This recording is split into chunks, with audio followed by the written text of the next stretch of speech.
Thank you, Melissa. Thank you, everybody on the behind the scenes tech team. While we let the next couple of people in, I'd like to officially call our meeting to order at 6:30 p.m. on February 25th. And welcome everybody to the King County Dems Central Committee Executive Board meeting. As you know, I am chair. My name is Beth Baisley, and I would like to open our evening with an acknowledgement of the land that we love and inhabit. Josh, could I ask you to please play the SIF beautiful video? Absolutely. Thank you.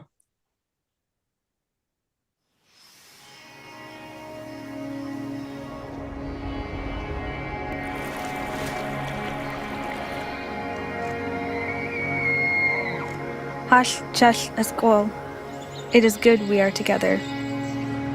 We acknowledge that we are on the indigenous land of the Coast Salish peoples, who have reserved treaty rights to this land, including the Duwamish, Duh Duabj, Suquamish tribe, Duh Akwabj, Muckleshoot Indian tribe, Buckleshoot, and Snoqualmie Indian tribe, Stokwabuh. We thank these caretakers of this land who have lived and continue to live here since time immemorial. And we thank you for taking the time to know and understand the true history of this place, and to practice allyship in taking care of these shared lands. In good health. Hoi.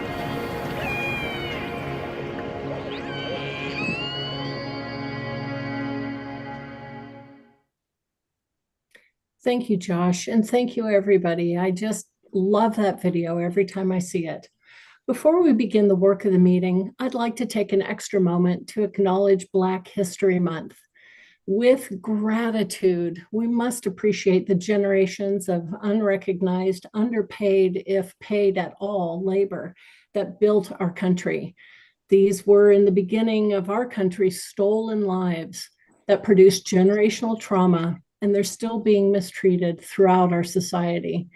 I am calling upon all of us in the room to learn about our own state's history of enslavement. Representative Street and Senator Nobles are sponsoring bills to create the Charles Mitchell Task Force. You may not have heard of Charles Mitchell, but he was an enslaved individual in Olympia here in Washington. I hope to soon bring a presentation about Charles Mitchell, the bills, and potentially also the reparations of the American Renewal Project. I'd like to put a link to that in the chat if you'd like to learn a little bit more, but I really encourage us all to investigate a little bit more deeply than we might even be comfortable with the implications of everything around Black Americans and the importance of us acknowledging Black History Month. Thank you. Next up, we have an agenda and some minutes to deal with. May I ask Josh to thank you, show that on the slide. You guys received this in email, nothing new and out of the usual. We do have a speaker tonight. Thank you for joining us, Representative Adam Smith. And as always, there will be endorsement considerations tonight. Do I see any objections to the agenda that you see on the screen and that you've seen on email? Any objections? When can we request an alteration to the agenda? May I ask who's speaking? I'm sorry, this is Jennifer Curtis, and I'm sort of unfamiliar with parliamentary procedure. Of course, Jennifer, welcome to that team. New to parliamentary procedure. If you have something that is new business, for instance, are you an LD 45? Yes. We might want to consider that during new business. Okay. I do see a hand up from Jamie Fackler. Jamie, I'm wondering if you have a question about the agenda. So don't specifically object to the minutes, but just want to make a motion prior to the speaker that we've got, just for efficiency of the meeting, just to put some constraints on how long folks can talk and ask questions. So we're asking for 2 minutes for the speaker and 1 minute for questions per question for Adam Smith. Thank you. Adam Smith will have 5 to 10 minutes for his presentation to us. Then we'll ask each person with a question to state that question in about 1 minute, and then about 2 minutes for each of his responses. And we're asking that each question be a single question so that he can use his time efficiently to answer just one question during his answer period. Does that help, Jamie? Yes, thank you very much. You're very Thank you. welcome. In that case, I'll ask a couple more times. The agenda will include an opportunity for new business. Anything else we'd like to add? Can we adopt the agenda as written? Another time. I recommend adopting the agenda as written without any further conversation or objections. We'll consider our agenda adopted for tonight. Thank you very much. Next, I'd like to approve the minutes. The minutes were in all of the emails, and we are putting that link into the chat now. It's pretty cool that we actually have a real meeting to have real minutes from January 28th, 2025. For anybody who's had a moment to review the minutes, do you have any objections, any additions, any changes, or may we approve the minutes as written? Any objections? Any objections?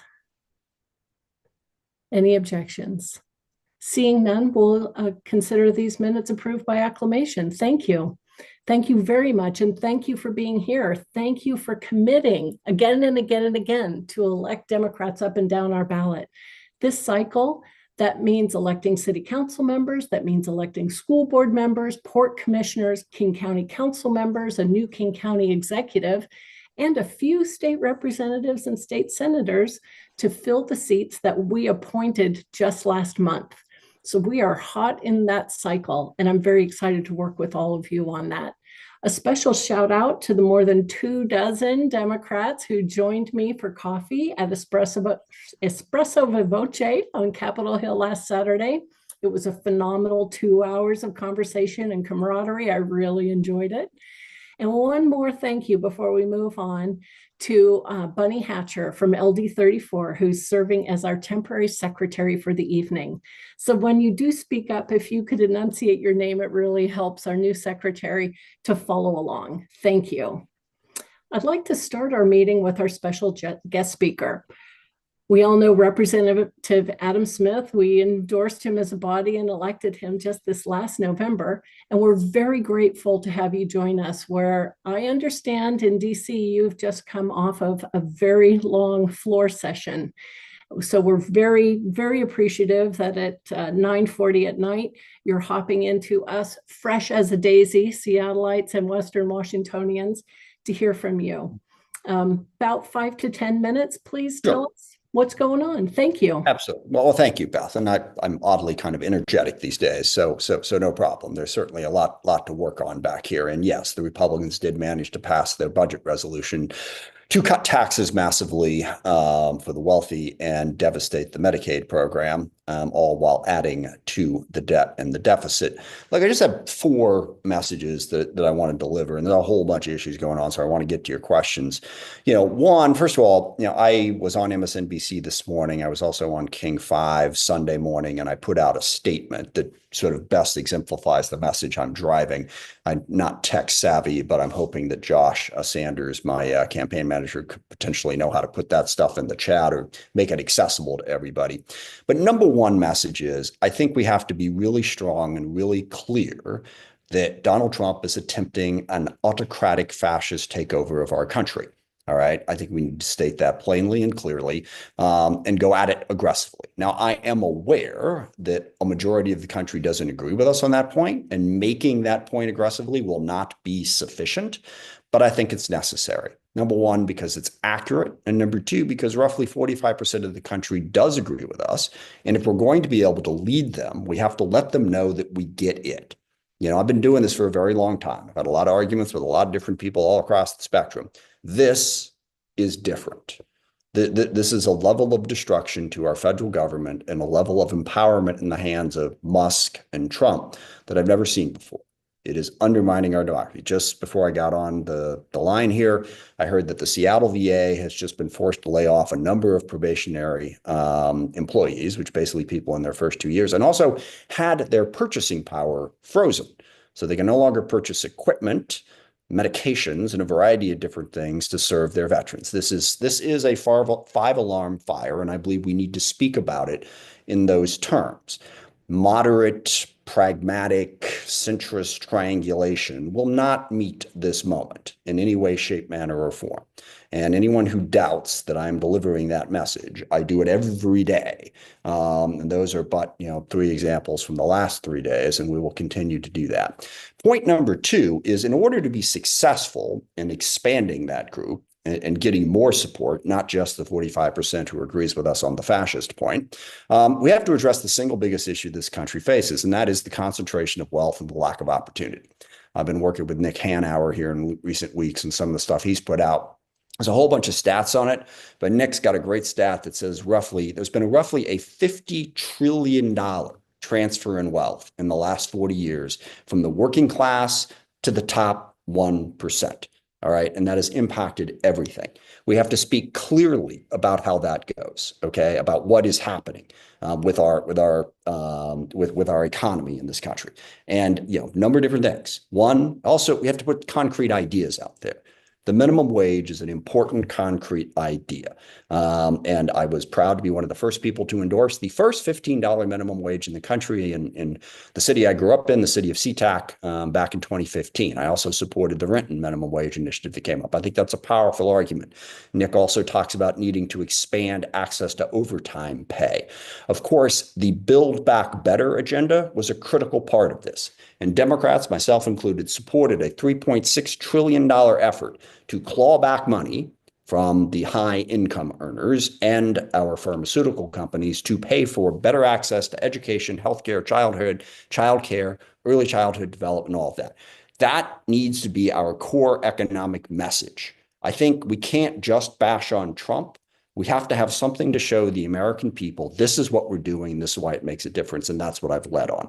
The final point, I think it is important to stand up for equal rights. I voted against the defense bill this past year, something I do not usually do, because it had bigoted anti-trans language in it. Now, I don't know if that's politically popular or not, but I think showing the country our values, that we stand up for equality and opportunity for all, is an important part about how we win people back.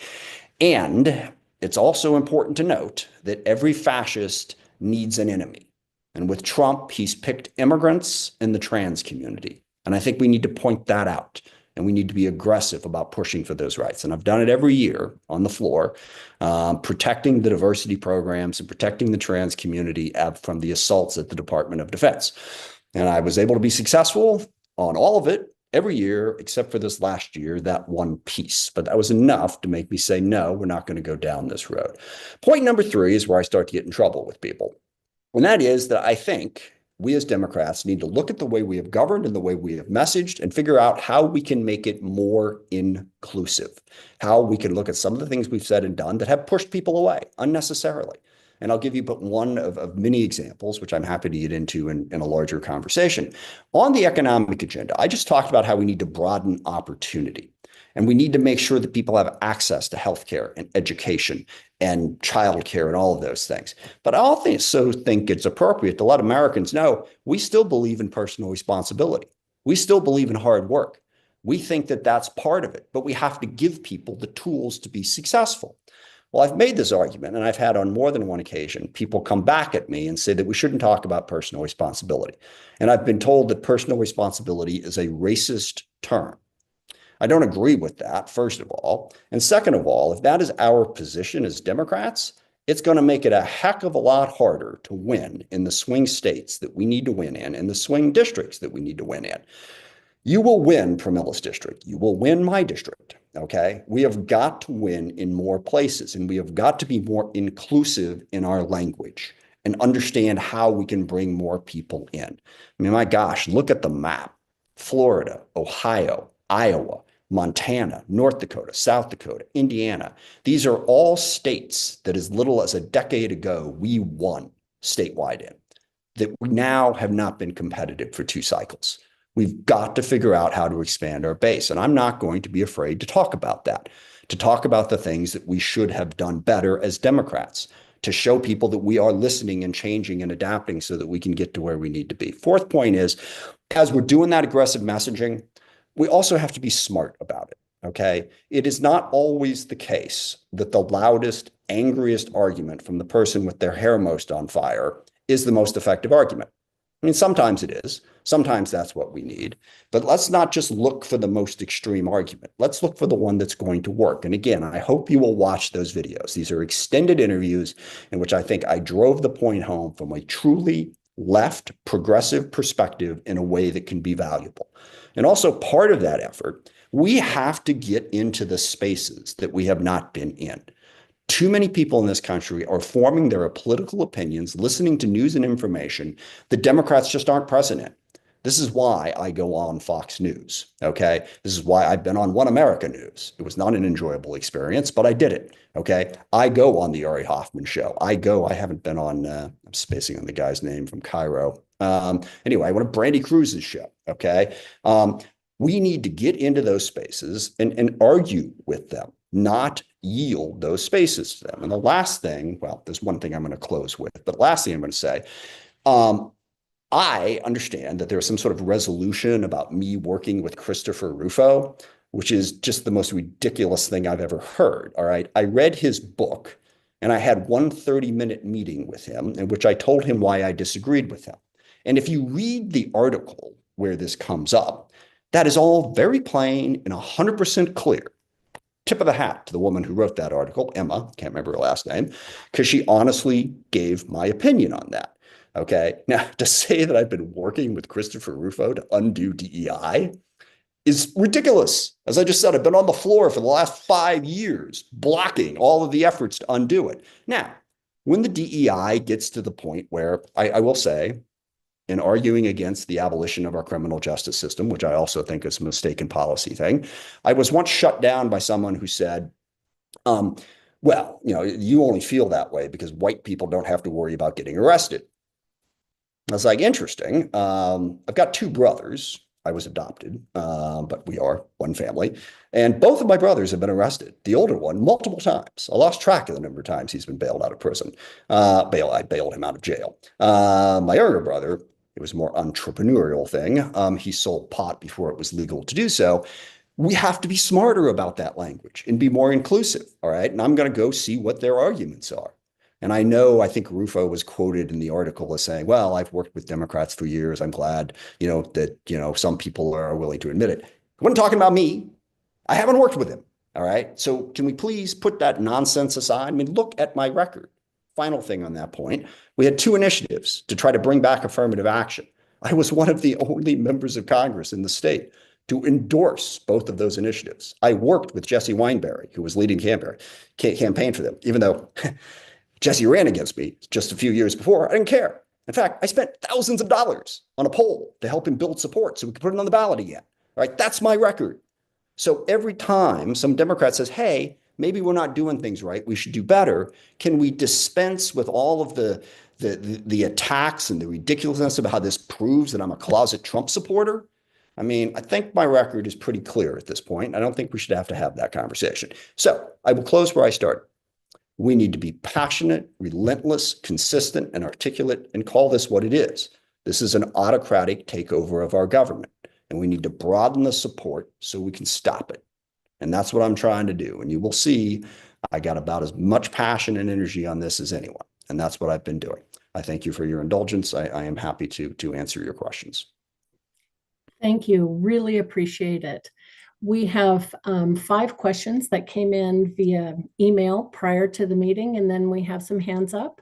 We'll spend 20 minutes with question and answer. We want to be sensitive to our members' time in the meeting and your time now in the middle of the night. Thank you. So I'd first like to call on Yaz Cater. Yaz, are you in the room? And there you go. Thank you. Hey, Yaz. Hello, thank you. My name is Yas Kader. I'm a state committee member of the 46 LD and a member of the New Muslim Caucus. Congressman Smith, I find it interesting to hear you talk about your progressive policies and values because I have to express deep disappointment in your response to the genocide in Gaza. You have shown you're unwilling to protect all communities with not just your words, but your actions. For what has been a devastating time for me and many in my community, I've seen no compassion from someone that is supposed to be representing all their constituents, including Palestinians, Arabs, and Muslims. We have seen an increase in Islamophobia and anti-Palestinian rhetoric all across the country. Constituents in your district feel unsafe. You are supposed to be representing all of us, not just some of us. I wish I could respond to some of what you just said, but I had this prepared. So I'll stick with my ask, which is, what will you do? What will you commit to doing to help make sure Palestinians, Arabs, and Muslims in your district feel safe? It's completely untrue that I've shown no compassion for that, and I resent that. I have met with countless Palestinian groups, with countless individuals. You may disagree with my policy choice, but for you to say that I'm shown no compassion for that is completely untrue. It's just completely untrue. I have worked with Palestinian people on countless issues. You can shake your head all you want, but I've got the meetings, I've done the meetings, I've sat down with people. You can talk to the Code Pink people, you can talk to all the people back here. I have not for 1 second ignored the issue. And as far as protecting people against hate, I think I outlined pretty clearly in my opening remarks what I've done to protect people against hate. And I stand up for all of my constituents. As I said, I'm one of the few members of Congress who endorsed bringing back affirmative action. I have consistently opposed efforts to hate anybody on a variety of different issues and protect that. I know we disagree on aspects of that one issue, but it's just completely untrue to say that I've shown no compassion. Thank you. I appreciate that. And that's both of you in time. That helps me quite a bit. Thank you. Next in our pre-requested questions is Tyler Crone. Hi, Tyler. Congressman Smith, my name is Tyler Crone. I'm chair of the 36 LD, and I'm also chair of chairs currently for Washington State. And my question to you as a person who's married to an immigrant and a parent of a transgender child is, how can you lead with those values and bring the Democratic leadership along across the country, and also reconcile kind of point 3 and point 4 of what you were saying, of how we are standing up for our civil rights and particularly our trans and immigrant communities, but while also bringing people along. I know that my daughter's ability to live in public has become a part of contest. And right, Elon Musk spent $250 million to weaponize people like her. And so how do we hold both? Yeah, I mean, first of all, my record in standing up for the trans community and the LGBTQ community is has been as broad and strong as one you will find. And part of it is because, as the ranking member of the Armed Services Committee, while the Republicans were in charge, they have consistently put in anti-trans, anti-DEI language in every bill, and I have consistently fought it. You can go back and play the tape this year and every year. The argument that I make in passionate defense of the trans community, I do repeatedly and constantly. I think it's incredibly important. And it's because I've met with people who are trans or have trans children, and the threats that they face. I mean, you've got the president of the United States and the Republican Party running around saying that trans people don't exist, literally saying that they don't exist. Marjorie Taylor Greene is right down the hall from me. And she puts up that sign, although it's been down for a while. So maybe, there's only 2 genders. They are discounting the existence of the trans community, and we absolutely have to fight for that. And I think that's, the number one biggest way to do that, as I said in my opening remarks. Now, I've also said that not every idea that we have on DEI is correct. Okay, we have to bring people in. If you start saying that things like personal responsibility are racist, if everything is racism, then it devalues the word. Okay. And I think we need to be more careful about bringing people in and educating them instead of berating them. All right. I think that's the way you expand the support, and I think we need to do better on that. All right. Just because somebody, screws up the pronoun one time isn't a reason to shout at them and call them transphobic. We've pushed people away that we shouldn't push away. And so I'm trying to broaden the base of support. But you can go back and look at the record of the speeches that I've given, and you will not find a more passionate advocate. And it didn't just start 4 years ago. Way back in 1993, in my first term in the state Senate, I led the fight to try to pass gay rights. All right. And I've never had so many doors slammed on me as when I went back and campaigned. And I didn't care. I survived. I won. It was a different era. But way back in 1993, and it's because I'm passionate about equality for people. So sorry, I'm over time. Nice little sound effect, by the way. It is Oscars week after all. That's that. I'd forgotten that. A lot else going on, but thank you. Thank you. Our next question comes from Sam Mendez. Congressman Smith, I really value our friendship and I want it to continue. I'm also a survivor of child sexual abuse. I'm concerned about your endorsement of Stephanie Fain, who is married to Joe Fain, who is credibly accused of rape. As attorneys, you and I both know the high burden of proof required to find someone guilty in a court of law. I think you also know that not all credible accusations result in a conviction, and that doesn't mean the crime didn't happen. According to RAINN, just 2.8% of reported sexual assaults result in a conviction. Now, Stephanie, who's running for King County Council, is not responsible for her husband's behavior, but she's also been silent on these accusations, and she's decided to run for public office. It's reasonable to ask her to speak about these credible accusations. It indicates to me as a survivor and a voter how she will behave in office and respond to acts of abuse. So my questions to you are, do you believe survivors of sexual assault? And do you believe people running for office should consider the company they keep and make a statement when someone close to them has been credibly accused of a violent crime? And if so, would you work with me and other survivors to seek accountability from Joe and Stephanie Fain? Yeah, I mean, I'm very reluctant, and we've talked about this, and I'm very reluctant to hold a spouse accountable for something that the spouse has been accused of. I think that puts them in a very, very difficult position. And I don't know that it should disqualify someone from running for public office, but I'm happy to further explore the questions that you asked there. I mean, I made the endorsements. I've done a variety of different endorsements. We talked about my endorsement of Grimai as well. Look, my great passion at this point is to improve some of the challenges that we face in the King County area. I don't think we've done as good a job as we should have on homelessness, on drug abuse, on affordable housing, on the criminal justice system. So I've spoken to every candidate.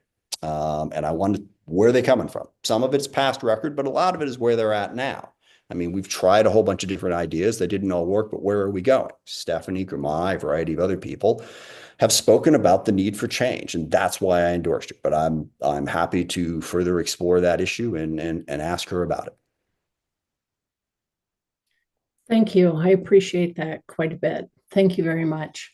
The next question will come from Melissa Taylor. Hi, Adam. Hey, how are you? Okay. You're Yeah, early. nobody's really okay right now. I do understand that. No, we are not. Your early endorsements are disheartening and demoralizing for me. Ann Davison ran as a Republican. Sarah Nelson was not endorsed by any of the 6 Seattle LDs or this body. Ann's approval rating is 29% and Sarah's is 23%. Kevin Schilling was endorsed by the King County Republicans, and your endorsement of him directly undermines the 33rd PCO's recent appointment decisions. Stephanie Fain donates to Republicans and is married to Joe Fain, the Senate Republicans' top choice for redistricting commissioner. As a rape survivor myself, I do not trust Stephanie to stand up for me or for other difficult issues that conflict with her personal life.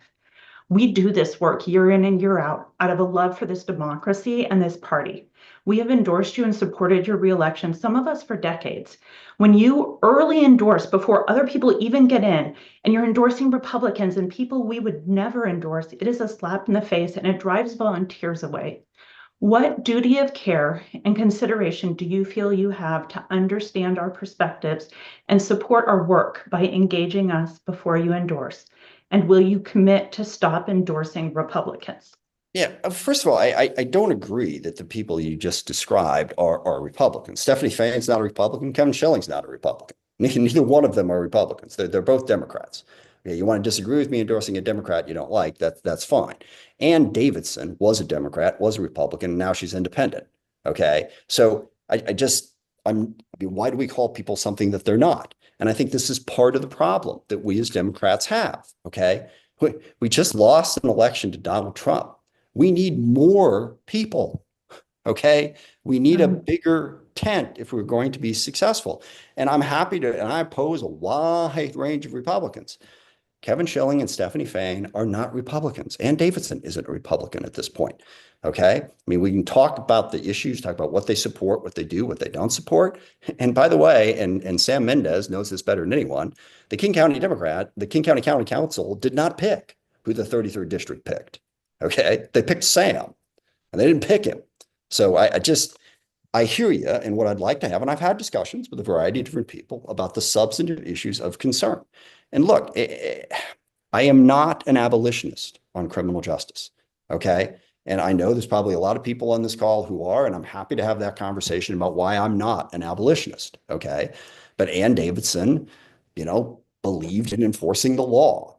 Now, I think we also need to have alternatives, and I aggressively support alternatives. But I think as long as we as Democrats are pitching a message that we're in favor of abolishing the criminal justice system,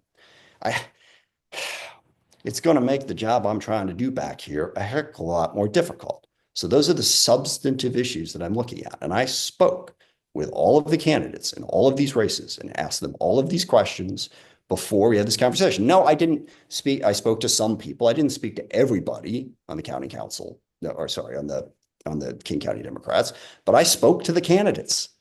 Okay. And I've spoken to them since then. And as more people get into the race as we go forward here, I will continue to talk to them, and I'm happy to reconsider decisions and look at who else is in and whether or not they're worthy of support.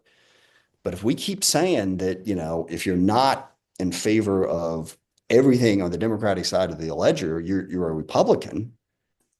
I don't see how we're going to get enough support to be successful. Okay, thank you. Thank you both. Next up is a question from Holly Hill. Hi, Representative Smith. Nice to see you again. Good to see you as well. Part of my question you've already answered in your opening remarks, but my other part of it is I'm wondering, will the Dems stand together 100% against the Voter Suppression SAVE Act? And is there any chance that it won't pass because of the effect it's going to have on anyone who's ever changed their name from their birth name? Yeah. I mean, I can't speak for every single Democrat. I can say now, see, that's an issue that every single Democrat should be 100% on. And we'll see. I am. I mean, voter suppression played a major role in the last election. There's absolutely no question about it. They're purging people from the rolls. When we were in charge, supported the John Lewis Voting Rights Act. I forget the other Voting Rights Act. We supported 2 different voting rights acts to try to protect that. This is fundamental to democracy. And yes, I will absolutely do everything I can to stop what the Republicans are trying to do to expand that. And, sorry, I know everyone's not in a great mood this evening, so I don't want to add to it. But now that Trump is talking about taking over the post office, what is that going to do to our ability to get people their ballots and get them back in? I think we should raise the alarm, as I said at the outset, about the threat to democracy that Trump is presenting. Thank you. Thank you for that good question, Holly Hill. And this is Beth Ferrandon, Baisley. Our next question will come from the floor, and I'd like to call Preston Anderson to come off mute and ask his question. Thank you for taking my question. My name is Preston Anderson. I am a combat veteran. I actually escorted you and a congressional delegation around Iraq back in 2005, 2006 when I served over there. Thank you. So I appreciate your attention to veterans and serving on the Armed Forces Committee.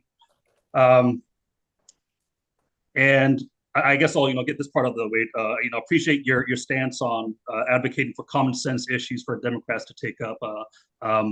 Trump 2.0 didn't happen in a vacuum at all. We ceded a lot of territory. So I appreciate you putting light on that. The question is related to Gaza. Proportionality in war. Baghdad is essentially 78 square miles. Gaza is 141 square miles. Gaza has been eliminated essentially 80 to 90% of the territory of Gaza has been wiped out, bombed to oblivion. And as a veteran and a person that served in combat, we get briefings and we say, okay, there is a doctrine or a law in war about proportionality. War crimes have been committed by Israel. I think everyone recognizes that. So I guess the question is a really simple question. And as a politician, I know you can only say so much, but have war crimes been committed, and why haven't war crimes been prosecuted during the Biden administration? First of all, and I should have said this a long time ago, I supported a ceasefire a long time ago. Okay, I'm talking over a year ago now. All right. So there's no part of me that was excited about the war in Gaza. Okay, and not you, but I understand the question. No, the war needed to end. As far as the war, yes, there have been crimes have been committed, and we have, and in some cases, Israel is investigating them. We don't prosecute war crimes, committed by other countries, but I'm pushing for the investigation. I had a constituent who was killed in the West Bank, actually, not even in Gaza. And I was pushing the Biden administration to do a formal investigation of that investigation. And I think, of that action that wound up with the death of the young woman. So yes, I think we should do those investigations. I think we're going to have a devil of a time getting the Trump administration to pay any attention to that. But no, I don't disagree with your assessment or the need to do those investigations. Thank you. Thank you, Preston. Next, I'd like to welcome Trevon Cooper. Yes, hi, can you hear me? Yes, I can. Yes, hi, Representative Adam Smith. So my question for you is, with the Republicans passing their budget, and I'm assuming also adding an additional $100 billion to the defense budget, as the Pentagon is not able to actually pass an audit for the last 5 years, I believe it is now. No, or they more, haven't ever passed an audit, but yeah. But yes. Yeah. How do you reconcile that with your votes being on the Armed Services Committee as chair and ranking member? And on top of that, how do you talk to progressives while again having votes for the Pentagon while it has not been able to pass an audit, and then still say that we are not able to afford Medicare for all in these trying times, especially after COVID, and even with everyone here saying that while I do not follow your endorsements or who you have endorsed, from the people are saying we have either light Republicans or people that are very borderline Republicans trying to come into the party, and instead of trying to get them, actually getting people. Oh, I'm sorry. I think they cut you off. First of all, I don't always vote for the Pentagon budget. I have frequently voted against increasing the Pentagon budget, but I do believe that we should have a national defense and a security establishment. So I do occasionally vote for it. Most of the time vote for it. Sorry, let's be accurate. And I've also been an aggressive pusher for greater accountability at the Pentagon. The Marine Corps passed an audit last year for the first time ever. Portions of the defense budget are beginning to pass the audit because of the laws that we passed to put that pressure on them to do that. I'm also an original co-sponsor of Medicare for All. I support that. I also voted for the Affordable Care Act, which led to 30 million people getting health care that didn't have it before. That was at a time when that was not terribly popular in the district that I represented, but getting people health care was incredibly important to me. So, I believe there is waste, fraud, and abuse in many different places in government. There's waste, fraud, and abuse in King County. I still vote for the taxes to pay for that. We want to make it more accountable and more efficient, but I don't want the Trumpian approach of simply coming in and smashing all aspects of government just because there is waste, fraud, and abuse. So I support all of those things. My big thing is the tax cuts that have left us crippled and not able to afford to fund the government that we all know we need and want. So that's the balance. And again, if we start calling Democrats Republican light just because they don't agree with everything we say, we are shrinking the number of people that are available to us, and I hated losing to Trump the first time in 2016, And it was so much worse in 2024. If we don't figure out some way to expand the group of people who supports us, we're going to be in a grim place. And that's what I'm trying to do. Thank you. I appreciate that so much. We're really running short on time, so I'm going to call for 2 more questions from the floor and then ask those with their hands still raised or those who had not yet raised their hands to share with us their questions, and we can forward that to your team. Is that okay? Representative Smith? Yeah, sure. Sorry, Super. your Thank Oscar you. music interrupted me there, but yes. Yeah, I know it's very exciting. I'm not even wearing a gown. Tahiyat Rahman, thank you for joining us. What's your question tonight?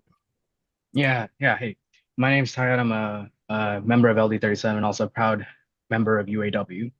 Yeah, my question for you, I'll try to keep it short, is given what you're saying about what Democrats could have done differently, is there anything you would have done differently on your last term? And how can we expect you to do something different when your biggest donors, according to OpenSecrets.com, are SpaceX, which is Elon Musk's union busting company, AIPAC, which is the pro-genocide Israel lobby, among other war profiteering companies?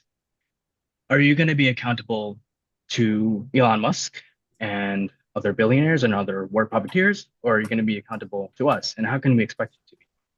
That's my You look at my voting record. I voted against the defense bill, and all that money and all that came in to stand up for the trans community. Okay. I support Medicare for all. I am an original co-sponsor of the Green New Deal. I voted for the 3.6 trillion, yes, $3.6 trillion in funding. And you act like all of that's irrelevant. Okay. It's like I voted for the Affordable Care Act. I mean, every single one of those donors that you talk about, I mean, I don't know what SpaceX has given me. Maybe most they can give me is $5,000. I vote my conscience, and my record is clear. That you look at the progressive measurement of my record and what I voted for, not just what I voted for, what I advocate for publicly and openly. And good gravy. I mean, with that record, I'm a Republican. I mean, it's no bloody wonder Donald Trump wins. I mean, that's the record I've put out there. Yeah. In this last term and everything, no, I wouldn't do anything different. I advocated for the principles of my district, for the principles that I believe in, and the principles that are in the best interest of this country, and I will continue to do so. Thank you both. Dominic Founts. Yes. Hi, my name's Dominic. I am a member of the first LD, new to Washington, been here about a year, but love it here. Thank you for what you do in Congress. I just wanted to ask what you think about your former colleague, Wiley Nichols' proposal for like a Democratic shadow cabinet to be more directive and say, because, they're flooding the zone. Like Steve Bannon told us they would. They're going to flood the zone. We can't be everywhere all at once. So why not have some Democratic leadership who says, my job's the economy. I'm going to focus on what Trump's doing to the economy. My job's this department. Let's do like talking about what Trump's doing in a way of we can cover as much as possible and not be overwhelmed by what they're doing with flooding the information sphere. Yeah, no, it's an excellent question. I'm a big fan of Wiley's. Good friend. He got screwed in North Carolina redistricting. He will be back, I would guess. Really talented person. I think it's a good idea. In fact, that's something that I would have loved to have talked about this evening in greater depth. I think when you look at how we as Democrats are responding to Trump, we're not where we need to be yet. We're not. Okay. I don't think we have been as forceful and as direct, and we have been knocked off balance. We need to figure out how to get more pat. That's part of the reason I'm doing all of those interviews I've done to lay out the case in a way that hopefully will be inclusive and broaden our support and also fire up the people who see the threat for what it is. And a shadow cabinet would be one way to do it, because the American people want to know, okay, you've made all the case against Trump. What are you going to do? What is a Democratic national security policy? What is a Democratic economic policy? What is a Democrat policy for housing? Okay. And I know you all are freaked out that I'm interested in changing things, but if you're living in Iowa and you look at King County and you look at how expensive housing is, you look at the fact that we have one of the worst homelessness problems in the country, despite spending more money than just about any other jurisdiction in the country. When you look at the drug problem we have, the crime problem we have, are you going to say, yeah, That's what I want. Okay. No, you're not. Okay. You ask me what I'm doing.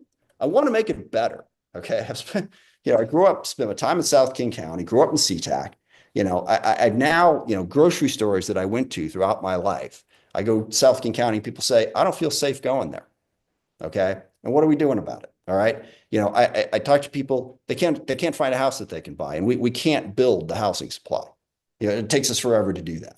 So if we just want to get into our little comfortable nest, and just talk to all the Democrats who have agreed with us for whatever and not address these issues, then we're not going to get very far.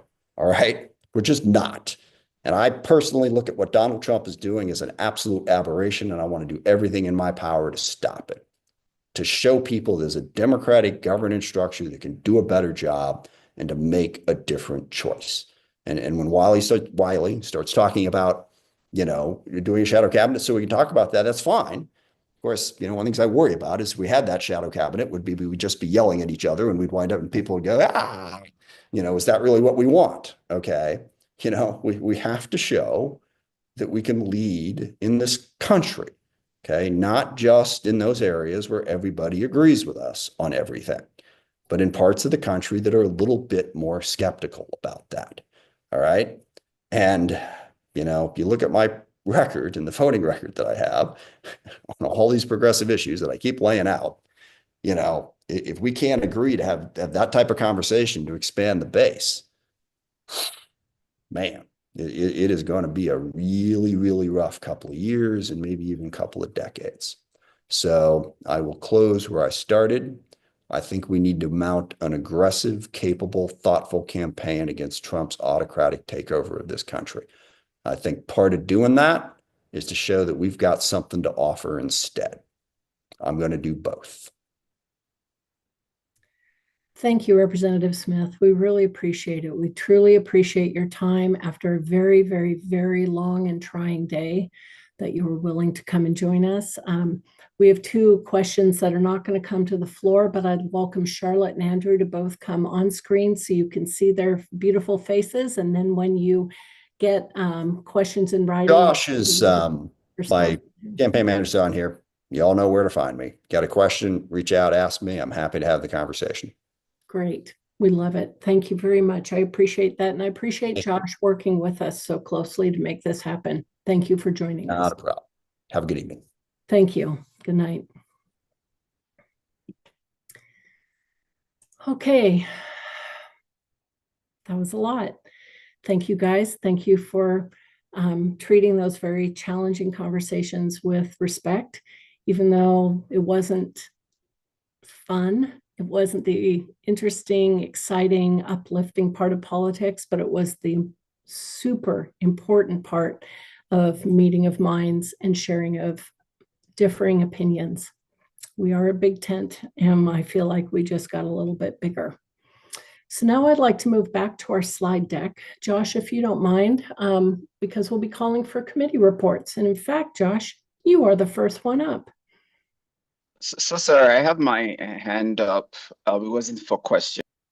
Oh, okay. Thank you, Andrew. What can we do for you tonight? And I don't know. Hi. Thank you, Madam Chair. And I don't know if this is out of order. It definitely is, but I'll allow it for a moment. So is it out of order to make a motion?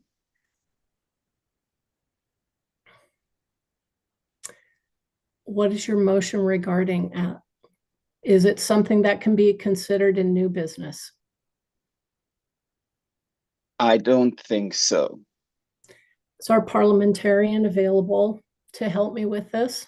Because I'm feeling quite uncomfortable being almost 20 minutes behind schedule. We allowed a lot of conversation because it was very, very important. Yes, I am here, Beth. If you give me 1 second, I'll follow up with you via text. Okay, thank you very much. Can we hold for a moment, Andrew? Yes. And we'll let Josh go ahead and share the regular business that he has to bring to the body today. And I notice another hand up from Melissa Taylor. was a point of order that you are not required to call on people. And so in the interest of the body and moving things forward, it is your choice whether or not you recognize people for speaking. I appreciate that so much, Melissa. Thank you. I And think that's what I was going to follow up with you over text as well. I was just Oh, confirming. beautiful. Thank you both. I feel triple checked. At this point, I'd like to get a little bit of our regular business done and circle back to Andrew. I'm quite concerned about where we are in time tonight. And to whoever it was earlier tonight who mentioned, I'm new to parliamentary procedure, I'm with you, girlfriend. Me too. Thank you. Okay, Josh, go right ahead. Great. Being that we're a bit behind here, I'll make this fairly brief for the first vice chair report here. The first is for the resolutions committee chair. Chair Basley here has appointed. Sorry, couldn't think of the word, even though it's sitting in front of me. Carrie Bosworth. Beth, I'm not sure if you want to say anything about Carrie at this point, or if you All just want to good. move right Carrie's along. a wonderful member from LD 45, and we appreciate her stepping up to lead this very important committee. She has tremendous experience and should be a great guiding force for us. All right, thank you very much, Carrie. Additionally, the Code of Conduct Committee has recommended for Ombudsman Dr. Shep Zaleski, a well-known psychologist in Seattle, clinical assistant professor at UW, and maintains a private practice, often quoted in the media regarding significant moments of mental health awareness. Has been a stalwart participant with KCDM's endorsement process and has offered excellent insight into candidate question generation, as well as during candidate qualification group discussions. Shep is part of the LD36 community, well regarded for his measured approach to advocacy and strong defense of our democracy. So that is the recommendation of the Code of Conduct Committee for Dr. Shep Zaleski for Ombudsman. Thank you. And if I'm correct, Alex and Josh, we do need to vote on that your committee's recommendation counts as a motion and a second, but we need the body to give approval. So I guess I would need to ask, does anybody have a concern about, or an objection or a question about Shep serving in this role as our ombudsman? Any objections? Any objections to Shep? Seeing no objections and no conversation, I say that we have gratefully received that recommendation, and by acclamation, Shep is now our ombudsman. Thank you. Thanks very much. Thank you, and that's it for me. Super, thanks. Our next slide and our next vice chair report is Melissa Taylor. Thank you, Beth. Oh, it looks like I'm super dark in here. In the interest of time, just really quickly, we are so excited to announce that we have secured Highline College for our Protecting Puget Sound luncheon. It will be on April 5th, starting at noon. And Kat, I just dropped that in the meeting links doc if you want to drop that in the chat. But we are hoping that every LD will host a table, whether the LD purchase that table directly or whether they get a group of people. The space will fit up to 500, and we're hoping to have 500 of our favorite Democrats in the room to get started on raising the money that we need to ensure that every single one of our school districts has a strong candidate that we're excited to back. And I will let Josie talk about working to get those candidates. But if we're going to get them elected, we really need a concerted effort. And it would also be great to see all of you on April 5th. Thank you. Thanks so much, Melissa. I wonder if, did Josie have a moment? I'm here. Yay, Josie. Hi, everybody. My name is Josie Jackson. If we haven't had a chance to meet, I am in LD5 in Issaquah, CD8.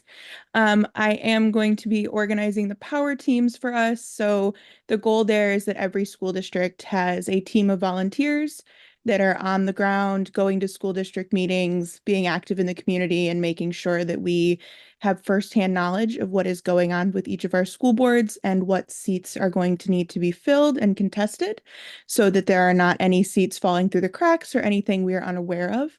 So if you are able to and you want to join on, we can still cycle you in, but right now we have all teams started and they're excited to get going. So yes, and please do come to this event that we have on April 5th, because this is going to be our chance. We are promising these candidates that we will do our best to support them. So all of your help and support as well is going to be greatly needed. So thank you. And I will drop my information in the chat. If anybody has questions or wants to join us, you can get my information there. Thanks, Josie, and thanks, Melissa. I'm really excited for us to support our school boards. The fight with Moms for Liberty is very significant, even in what was considered strongly progressive school districts like Mercer Island or Bellevue. And we know we have a lot of work to do out in Tahoma and places like that. So I welcome everybody to join us. More hands makes for some light work, and a little more money means we can provide more support. So that ask will be coming your way. Next up, we don't have a slide, but we do have an amazing Vice Chair for Communication, and that's Chris Katz. And Chris has something awesome he's added to our website for you. Chris, tell us about it. Oh, you know what? We took Chris off audio earlier. Can you come back?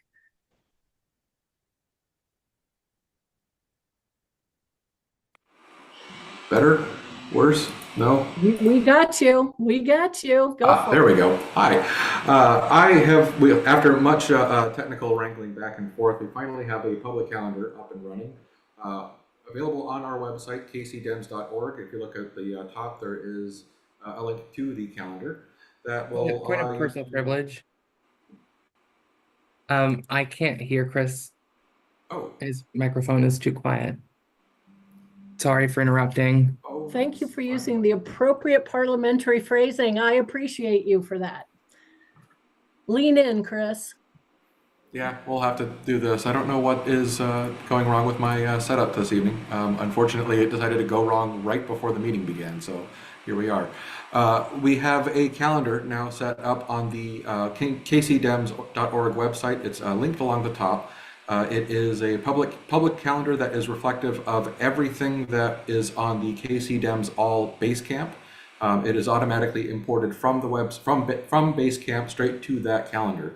We're also going to be looking at reorganizing some of the front page to better expose some of that material so that everybody can have easier and faster access to that, as well as just adding events to it. Anything on the KC Dems All Basecamp calendar is reflected in there, so add stuff as you can. Thank you very much. That's all I've got. Super, Chris. Thank you. And thank you for the technical gymnastics that it took to make this happen. But we love much more transparency in everything that's going on. So thank you for making it possible with all of our scheduled events and everything that we're linking to when we participate with other groups. That's going to be on there. Yep. Really appreciate it. Next up is a fresh new slide and a fresh new face. Our endorsements chair, Kat Pipkin. Hey, Josh, can you refresh your screen for me? Yes. We added to the slide. Hot diggity. Here we go. Always, sorry about that. Mistress of the last minute, that's what you can call me.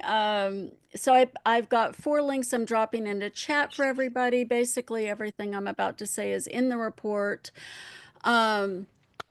First things first, we had 7 measures or candidates that we supported in the February special election. All but one passed or won. However, the one that failed was very painful. That would be the Issaquah school bond. So that failed, and that's unfortunate for all of us, but it failed resoundingly. In the report, you'll see the pass-fail percentages for everything. We do have an endorsement questionnaire packet that we're hoping to put forward tonight for passage. That is for 2 of the remaining races that we needed questionnaires for. That's Seattle City Council. Covers a wide range of topics, and the municipal and regional commissioners, that includes things like fire, hospital, cemetery, and et cetera districts. Last item is I would like to ask everybody, all of the KCDCC members, to please connect up with your KCD endorsement committee reps in your LD and ask them to please review this year's quick start guide for the endorsement committee. We have 2 forms we need from every member. That is the intake form to make sure we have you in Basecamp and that you get appropriate Google Drive access. And then secondly, we need everybody's conflict of interest forms as well. And that is it for endorsements. Kat, do we need to adopt a questionnaire set with a vote? Yes, please. Oh, and Bunny's asked a good question. It's Seattle City Council and Mayor. So thank you for that. Thank you for that, Bunny. Yes, so the questionnaire packet is the 3rd link that I dropped in there. It is these sets of questions for Seattle City Council and Mayor. There are 6 general questions, 7 general questions, 2 for Seattle City Council only, 2 for Mayor only, and then a suite of questions for regional commissioners. Is that questionnaire packet 3? Would you like that shared? Yes, that is endorsement questionnaire packet 3. All right. Thank you very much. Go ahead and go to that 2nd page on that, Josh, if you would. Sure. That's the Seattle City Council questions. It was linked in the agenda that Beth sent out multiple times, so hopefully folks had a chance to take a look at that. There you go. Those are the questions. So we cover, let me open it up here on my screen so I see it as well. I should know it by heart at this point. We cover various aspects. These questions were informed by and brought to us by Seattle LD members. First is a crime public safety question, housing, federal policy, climate change, behavioral health. 2 questions for city council candidates only, 1 on DEI and 1 on democracy vouchers. And then for the Seattle mayor, we have a question on the fentanyl crisis as well as rejuvenating the downtown core. Next questionnaire, if you just go down one more page, Josh, is the local and regional commissioners. Because there are so many of these smaller races, we have a pretty generic questionnaire for folks. We found in 2023 that by making this questionnaire too specific, it just really stumped people running for the various commissioner roles. So we made this a little bit more open-ended in terms of the questions. So describing your background, why do you want to run? How will you engage the constituents that you're hoping to serve? How did you tell us about a time you stood up for someone's rights? And how will you address inequalities experienced among members of your community, specifically BIPOC, LGBTQIA+, or other marginalized communities? And advance an agenda of equality. Thank you. With your committee presenting this, that is considered a motion and a second. So all we need to do is have this body vote. I do see a hand up from Trevon Cooper, and I wonder if you have a question about the questionnaires. Yes, I do. I just wanted to know if you could tell me what is the difference between having the Seattle City Council questionnaire and a regular City Council questionnaire? Such a good question. Thank you. Go for it, Kat. Really? You don't want to take it with your years of experience? All yours. I'm chickening out. The fact is Seattle is the largest urban area in the county and has interests and needs that are different from the other cities and towns, of which there are more than 30 in the county. So what we found over the years, and informed specifically by the 6 legislative districts in the city of Seattle, is that questions that worked for Sammamish don't work for Seattle City Council or don't work for the Seattle mayor. So at their request, in previous years, we added a supplemental questionnaire. However, this year, what we did was we just broke out their questions entirely into their own separate questionnaire. Did that help at all, Trevon? Yes, ma'am. Thank you very much. Thanks for asking. It's a great question. Sure is. Any other questions? Other questions? Any objections to the questionnaire for these few races as they are written? Any objections to these questionnaires? Thank you again for scrolling back. Any objections? I see two hands up with questions. Hunter Brown. Yeah, is there an opportunity to add a question about social housing as well as endorsement of non-Democrats?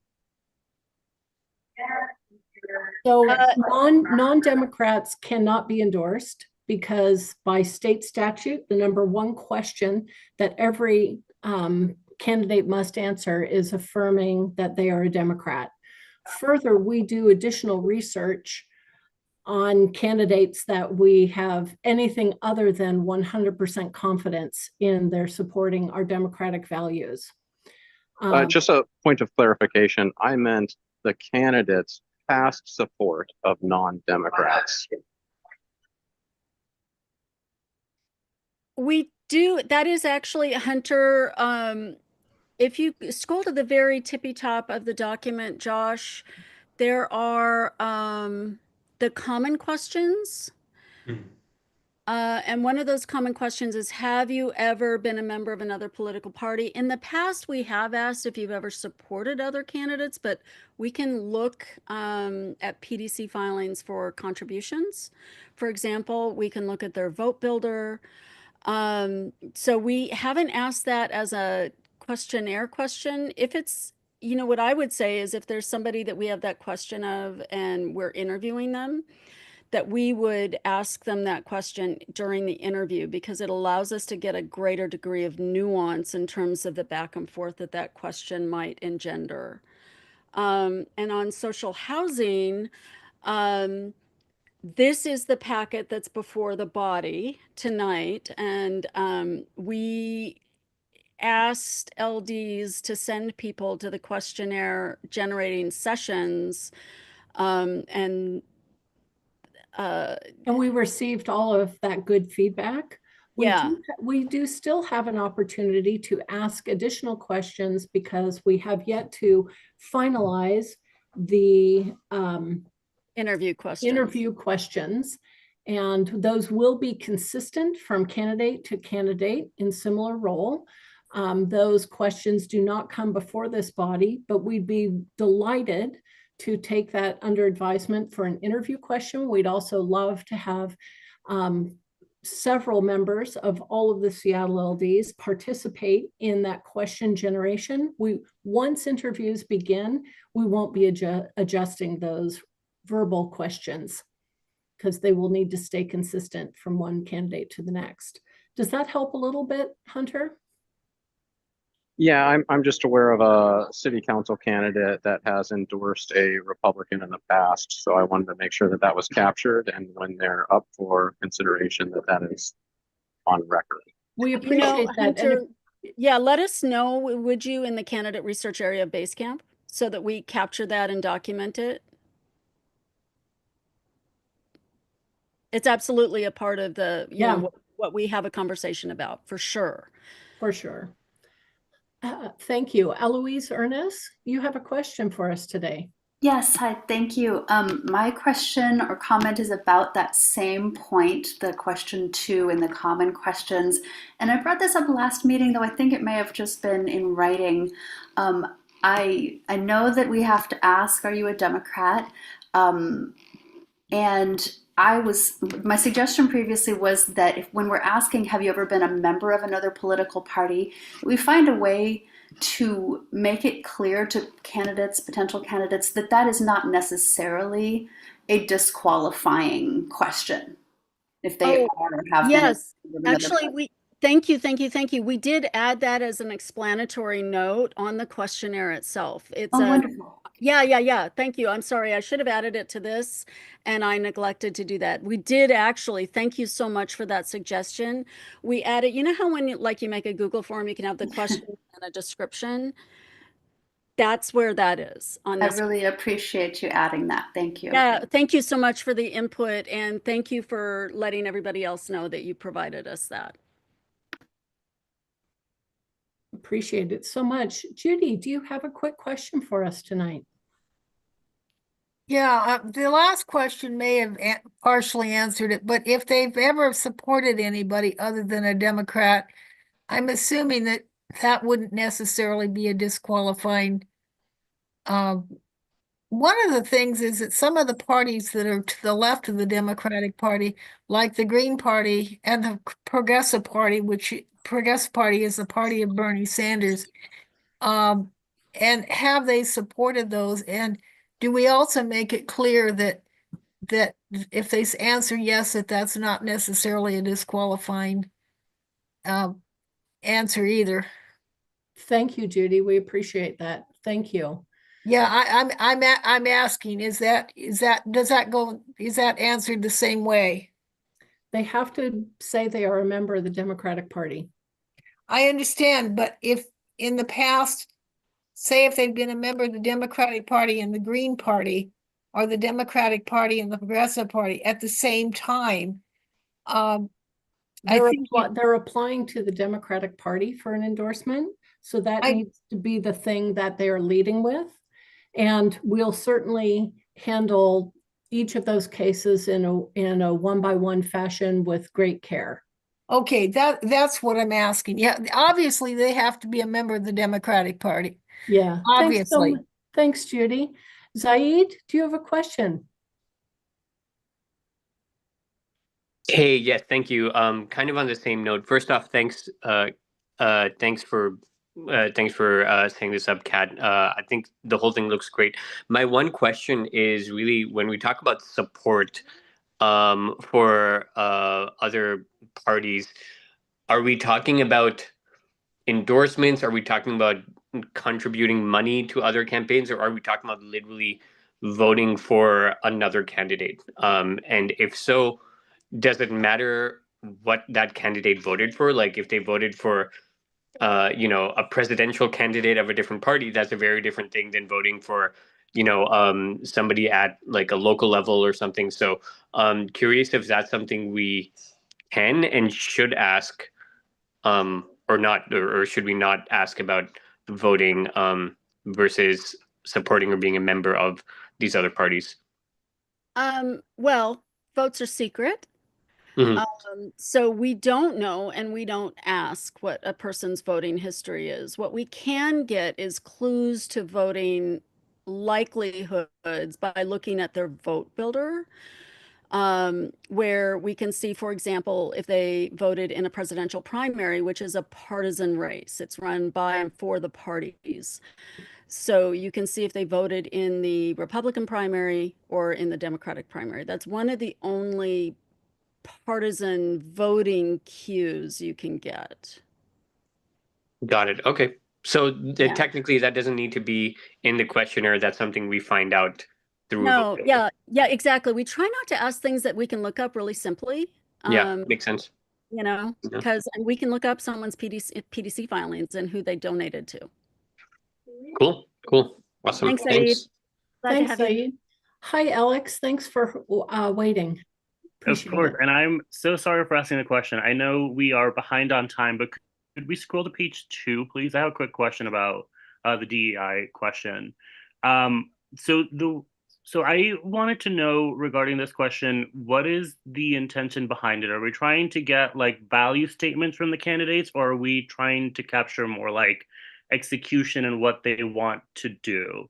And the reason why I asked for that is because it is slated for city council candidates. And if we're looking more for like, what are you going to implement in the city? That might be a better question for the mayor, who's the person who would actually execute the policies and gets to shape how the policy is implemented. So are you suggesting that it be not just for city council, but for city council and mayor. We're really looking for candidates. We would love every candidate to spill a little bit about how they feel about DEI. And right now it's more important than when we did the bulk of this work, because a lot has happened in the last 3.5 weeks. Oh, totally. So my perspective is that if you are looking for more DEI implementation and DEI programs at the city level, this might also be an appropriate question for the mayor, because the mayor would be the person who would implement these programs. City council would just appropriate the funds for them and tell the mayor, you have to do this, and then the mayor gets to decide whether or not they're actually doing it. So Beth, would that be a motion to amend? I think that would be a motion to amend, which I'd be very happy to entertain. Alex, can we hold that until we finish questions and then make that motion? Absolutely. Thank you.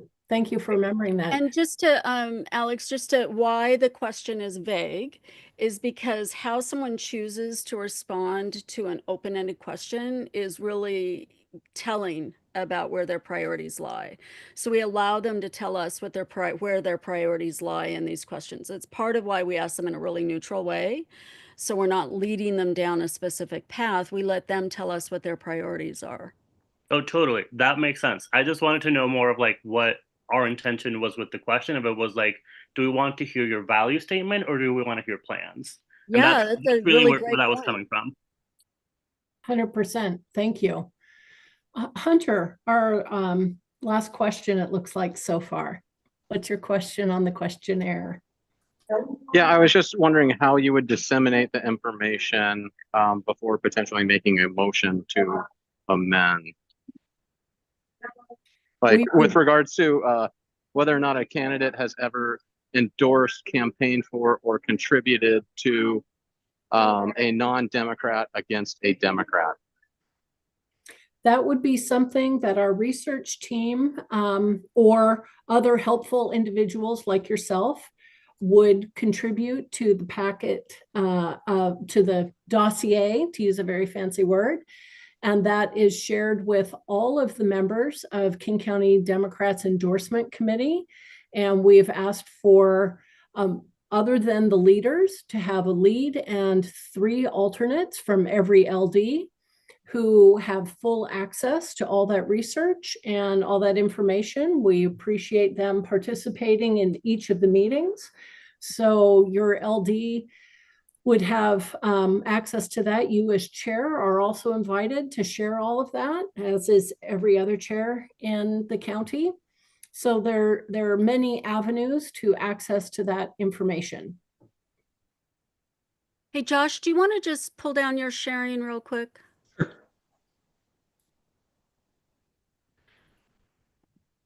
There we go. So,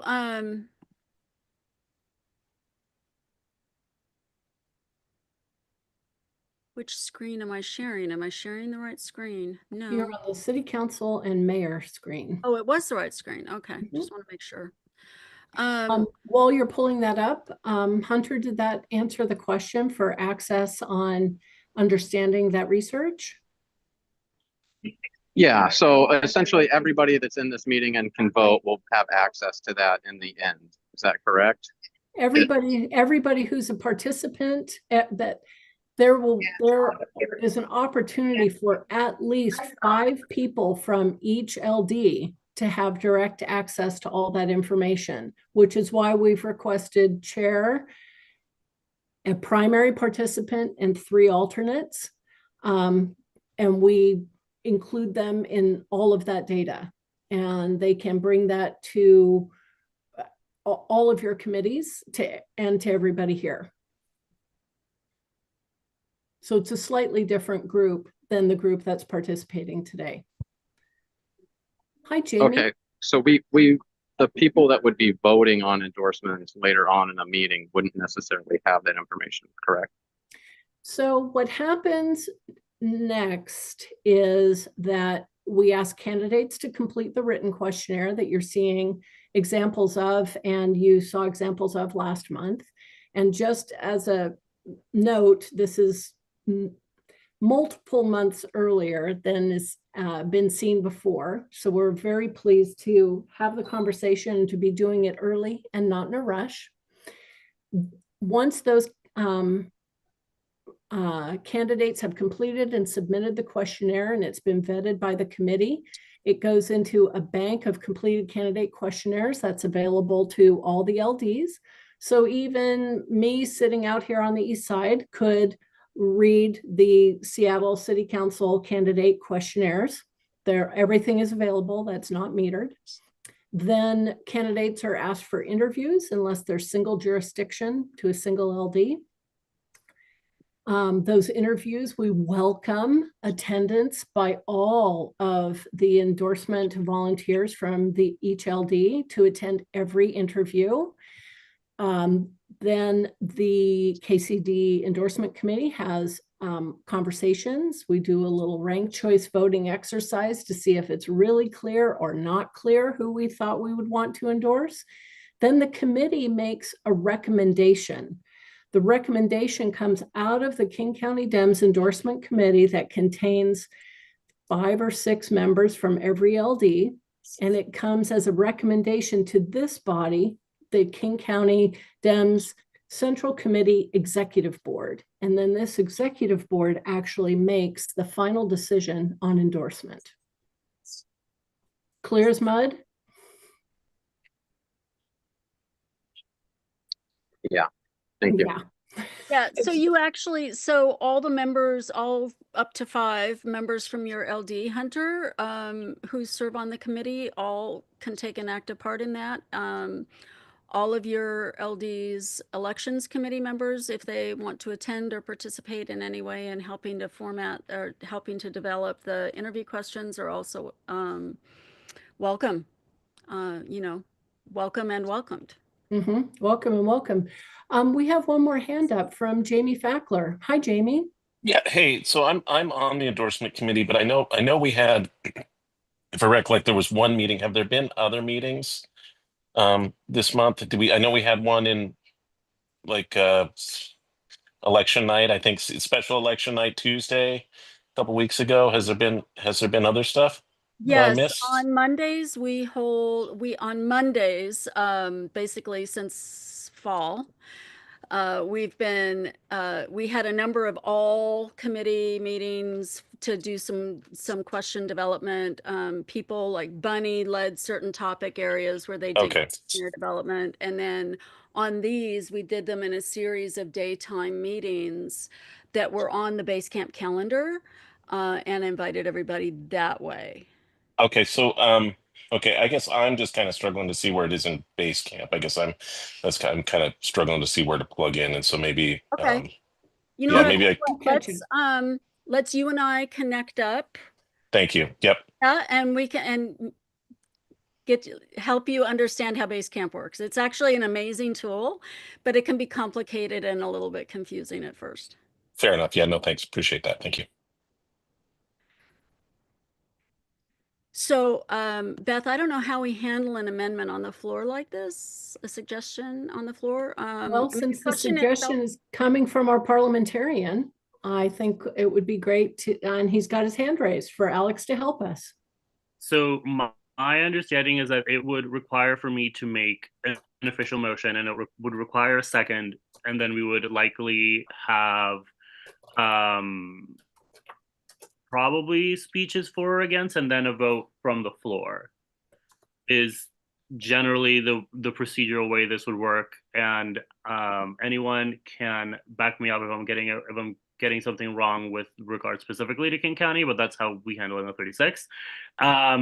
So I am making a motion to amend question 7 on the Seattle specific candidate questionnaire to change it from being for city council candidates only to be a general question asked to both city council candidates and mayoral candidates. Thank you. Do I hear a second? Second. And could you please share your name? Charlotte Kane Emerald. Thank you, Charlotte. We got a new secretary tonight. We want to make sure we get that right. Wonderful. So we have a motion and a second on the floor. And So I wonder, can I, was it Alex Jones who made the Alex initial? Beharan. Thanks, Bunny. Thank you, Bunny. And then Charlotte Kane Amaro on the second. And we can always review the tape too. We've had quite a bit of discussion about it, but I'd still like to ask if anybody has any questions or objections to the motion on the floor. Any questions or objections to the motion on the floor? Thank you, Alex. One more time, any questions or objections to the motion in the second? Thank you, Alex and Charlotte.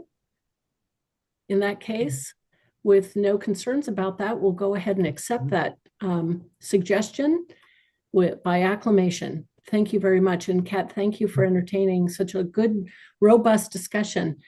I just want to say right now, this really speaks to my heart because it means you guys read this stuff. And that's the best. People have been working for literal months on this. We started last September on these banks of questions and questionnaires. And so to have it come to fruition and see it appreciated and actually read, oh, it's magnificent. Thank you. Kat, did you have anything else from the endorsement perspective that you wanted to share, election report or anything we covered? So just to be clear, we accepted the amendment or the entire package? Oh, thank As you. We amended. accepted the amendment and now. Okay, okay. I don't want to get in hot water. So no, you did great. And I would have been very bummed if we had not voted on all of it. So the amendment is accepted. Still on the floor was your committee's motion and second. And I wonder if that is what Hunter Brown has his hand raised on. I just had one amendment just to make it so that way it's more accessible to members. Sorry, I didn't mean to enter this argument. I would like to add a question that asks candidates directly whether or not they have supported an opponent of a Democrat, a non-Democrat, who is running against another Democrat by either campaign contributions, campaigning for them, or endorsing them. Sorry, that was a little word salad. I'm sure it can be cleaned up by the committee. But You're that's my wanting motion. to know if a Dem has supported a non-Dem in any material way, Yes. right? And you don't feel that it would be okay to ask that as an interview question where we can see their face? I think it should be checked, and we can see their face.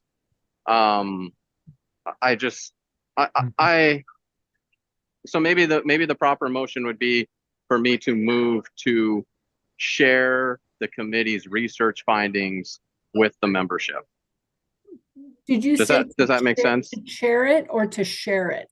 To share the committee's research findings with the membership when they do this background information. That is already done. Okay. All right. Thank you, Beth. Yeah, thank you. I withdraw my motion. I appreciate it very much. And I move to adopt as amended. Yeah, my question was just going to be following on Hunter's. Would this require us to go back and add this to all the already approved questionnaires? It would. And so thankfully, Hunter's agreed that we can use that as a directive for our research team as their number one thing.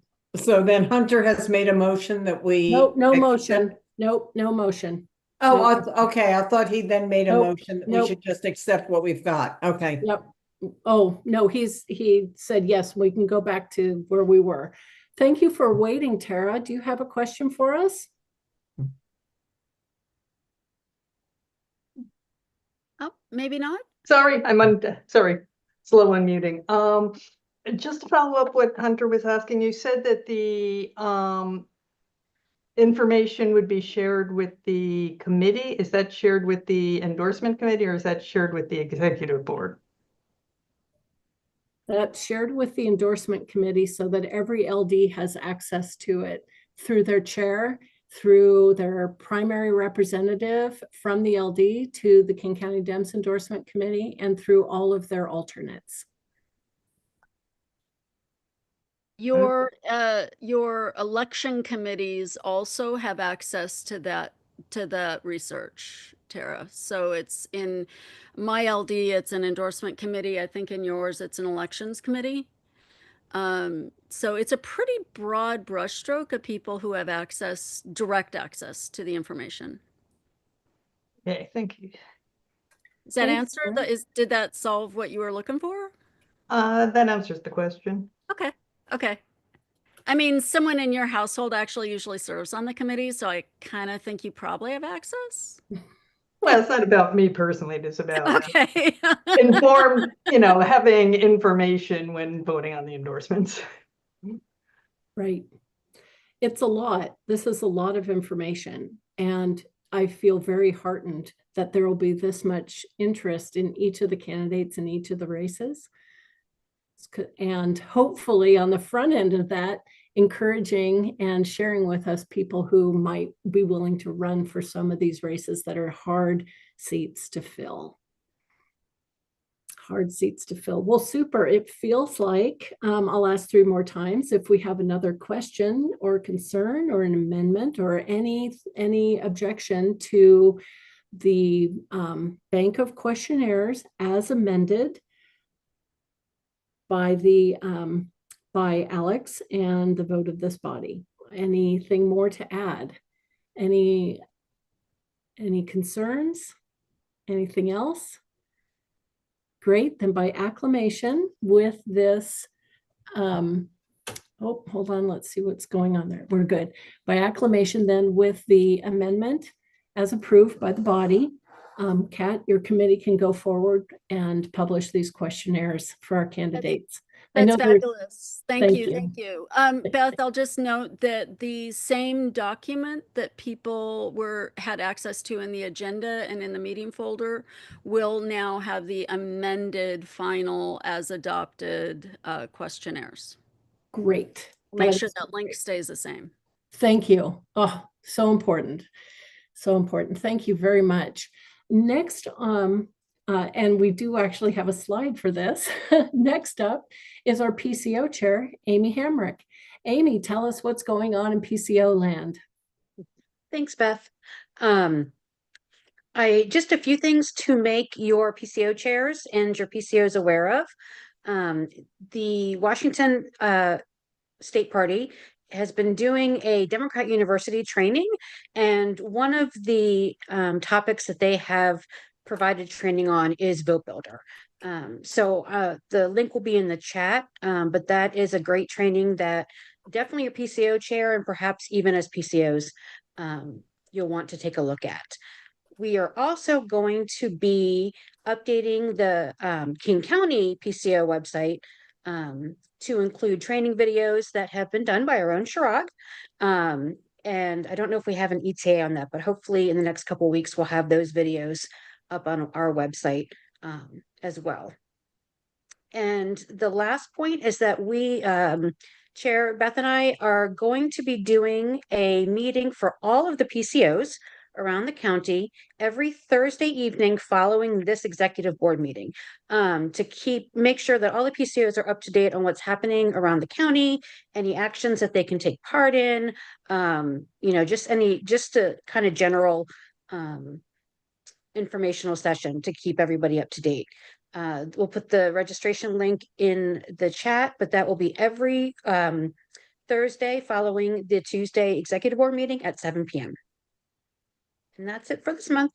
Yay, so good to have such great engagement with so many PCOs. We have over 70 registered already, just on the little bit of notice they've had over the last week. Our final officer report is from our treasurer, Diana Phillips. I wonder if Diana lost power and is not. Diana still has power. Woo woo! Yay! Thank you. Yeah, we got lucky today. So the treasurer's report is here. You can see that this is the expenses and expected revenue for the entirety of our fiscal year, which runs from April through the end of March. The cutoff for this edition was at the end of January, so this is up through everything we paid on the 1st of February. So, a couple of key takeaways. Number one is that we're spending that fundraising money. It's not just going to be sitting there. As you all heard earlier this evening, Melissa is going to be throwing a fantastic event that we need you all to attend in April. So please mark your calendars for April 5th. Love to see you all there. You'll note that down at the bottom, we have a gap in our revenue. We have, for this fiscal year, we have earned less than $16,000, where our expenses come to a little bit more than that. So anyone who wants to set up a recurring donation of even $1, we would love you. And all of that helps us get those school board folks elected. So every dollar counts.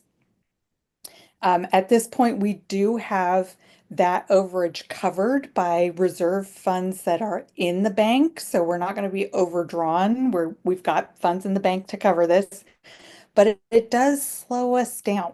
So some of what you'll be seeing in the new budget that's going to be coming out and presented to this body in our March meeting is that we are looking to actually deliver on hiring staff for the fiscal year of 2025, which means that we need a buffer, which means that we need to backfill the money that we're pulling right now. So every dollar we can get helps us get that staff on board, which means that Beth is no longer working 60-hour weeks. She can have more coffee with more of you. So sorry, Beth, I'm signing you up for caffeine withdrawal. You know I'm loving it. This is great. Thank you. So if you have any questions, feel free to reach out. I'm always happy to talk numbers, details. As I said, we're running through the new budget that's supposed to come out. We're finalizing that, making sure that everything is all buttoned up to be able to present that to this body at our next meeting in March. Thank you, Diane. I really appreciate it very much. Thank you. That concludes our officer reports. And it's a perfect segue to me sharing my next coffee with the chair, which will be March 15th at Poverty Bay Cafe in Federal Way. So I hope that I can see another couple dozen folks come out to talk about all the things that we want to learn about and share, and to be in camaraderie especially during these pretty challenging times. So I'll see you March 15th, Poverty Bay Cafe in Federal Way. Next up is new business. And I know that earlier we had, thank you for putting that in the chat. That was so nice, thanks. I know that Jennifer Curtis from LD45 had some new business to propose to the body. Jennifer? Yeah, so I was able earlier to put a link in the chat to our actual request. But I don't know, I'm no longer able to send anything to everybody. So I just sent the actual text to Christopher Katz. And Christopher, I don't know if you can share that in chat with everybody, but I can read what this is. Basically, this is the executive committee of the 45th Legislative District. And to provide context, our understanding is that the next opportunity to really engage with or not the GOP is going to be the March 14 date when our government funding runs out. And my distant understanding is that Patty Murray is interested in using that as sort of a fulcrum for getting some cooperation. So I'll just read the sort of the what do we call it? Executive order. Or are you Jennifer, are you making a motion for a resolution? We would really love to have this body adopt this. Okay. And to be willing to do the subsequent communication that's related to this. So my understanding of resolutions that are presented from the floor, as opposed to, you know, what you heard Aaron Schrader speak about 14 days in advance by noon in a Word document, that stuff, is that first the body needs to vote by 2/3 to hear the resolution at hand. And with a 2/3 approval to hear it, we can then discuss it. But what I'd like to suggest is that everybody in the room take a moment to look at your chat, because we're going to be doing just that. And to confirm that I'm reading this correctly, I would love our parliamentarian, Alex, to come off mute and make sure we're following our procedure properly. Thanks, Alex.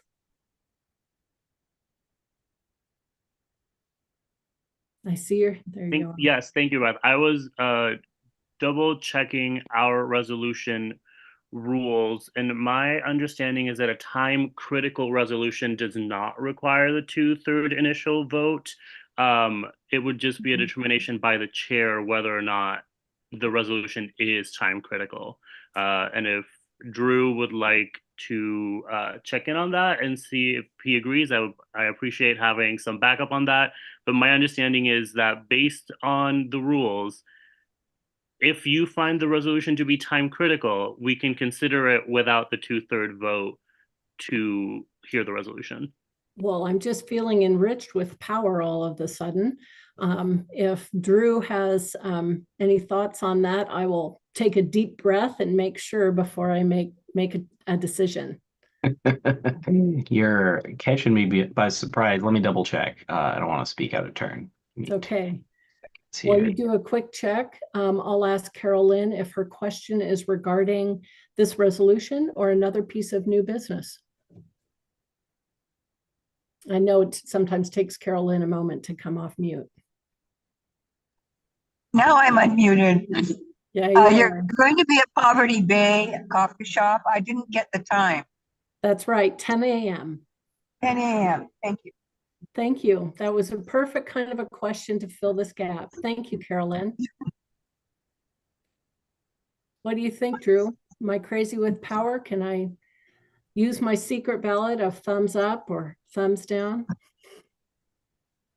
Yeah, you should be fine. I think this needs to be clarified within the rules. But yes, I agree with the parliamentarian's assessment of the rule here. I will take it. 2 out of 2. That sounds great for me. I've read the resolution. I understand the timeliness of it and the urgency to act to speak to our representatives to represent us well in this moment of feeling a constitutional crisis. Jennifer, I would like us to go ahead and vote on this resolution. Am I correct in saying it that way, Alex? I'm gonna go with yes, because you'd be shouting me down if I wasn't. I'm hopeful. Jennifer, would you like me to read it, or would you like to read it for us? I'm happy to read it, give you a break.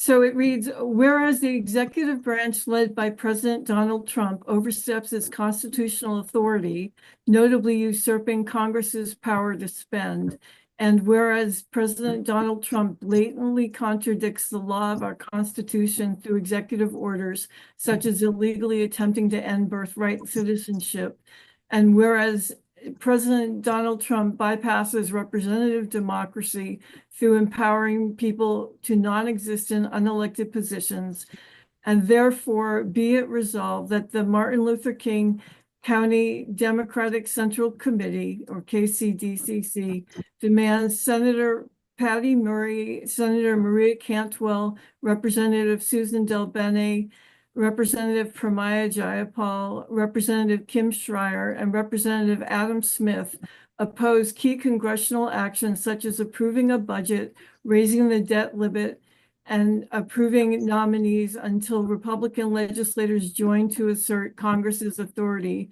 And be it further resolved that the KCDCC supports Senator Patty Murray, Senator Maria Cantwell, Representative Susan DelBene, Representative Pramila Jayapal, Representative Kim Schreier, Representative Adam Smith, Governor Bob Ferguson, and Attorney General Nick Brown in all efforts to obstruct authoritarianism and to restore the constitutional order and the rule of law.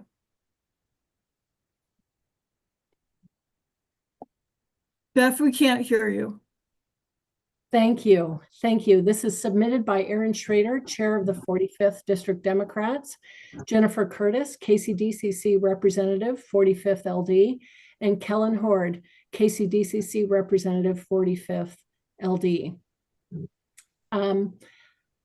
I believe that serves as a motion to do so by Jennifer Curtis, and I would ask the body for a second to this motion to adopt this resolution. I second. And your name is? Judy Gibbs. Thank you, Judy Gibbs.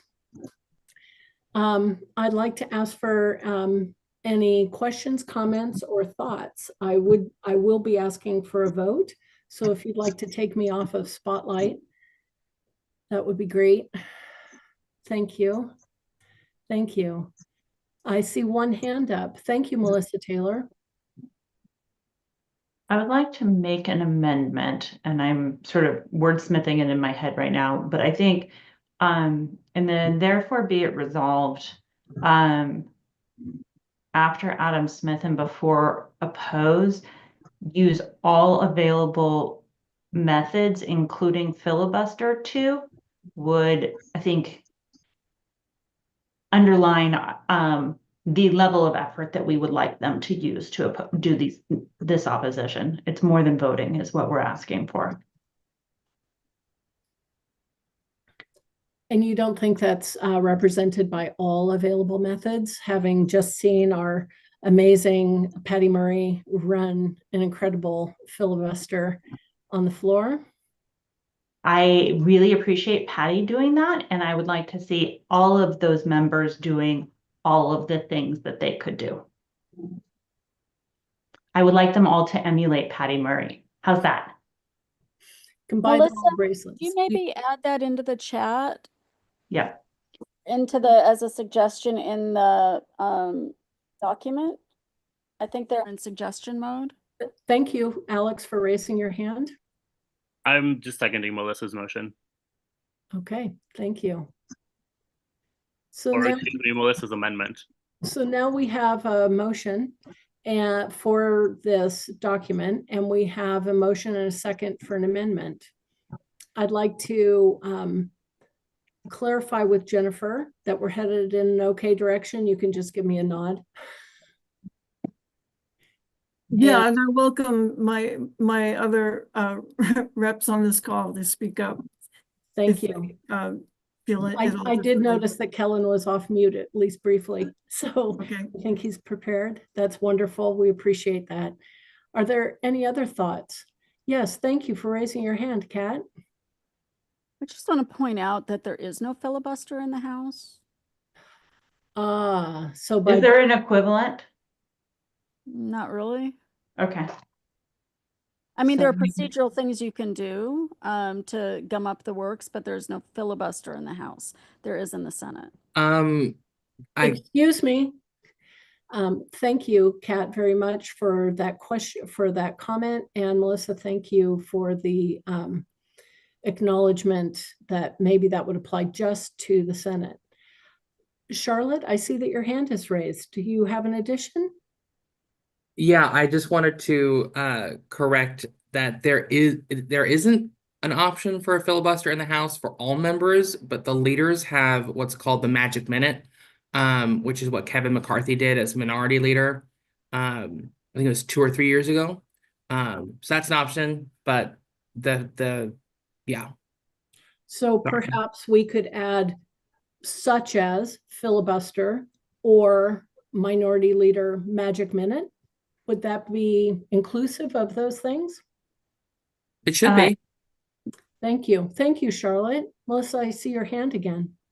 I'm just trying to understand. So is it only Hakeem Jeffries who has the ability to use the magic minute? That's correct. It's a right conferred to the leaders of each party, in this case, Jeffries and I forget the speaker's name. But yeah, it's only afforded to the two of them. Okay. I think my amendment is going to leave this as is then.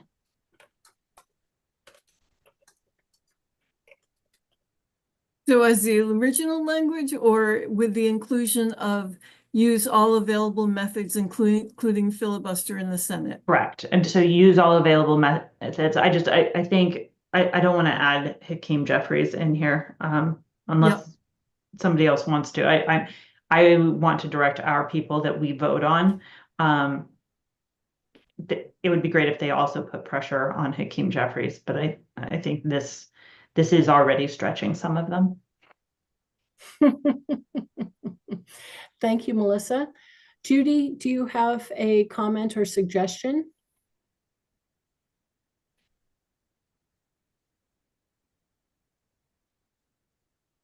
Hi, Judy Gibbs. Can you hop off mute? You have your hand up. Sorry, I want to know, once we come up with agreed wording changes, could that be written in so it's really, right? Could this be edited to include those wording changes so it's really clear what we're voting on? Indeed, we are editing it right now in a screen share, which might be a little hard for you to see depending on the device you're using, but it is being edited in live time. Okay, it is hard to see. Yeah, it's even hard on my bigger screen. I understand. Thank you. Jacob, thank you for raising your hand. What's your question? Yeah, hi. So we actually had a kind of similar resolution that we were working on with one of our members. So I wanted to throw out a couple of ideas they had suggested or expressed interest in, and those were using motions like unanimous consent and quorum calls to kind of delay things in the Senate. That was sort of the idea. And yeah, just putting holds on motions, things along those lines. Thank you, Jacob. I'm wondering if we could have our scribe read the paragraph as it is now.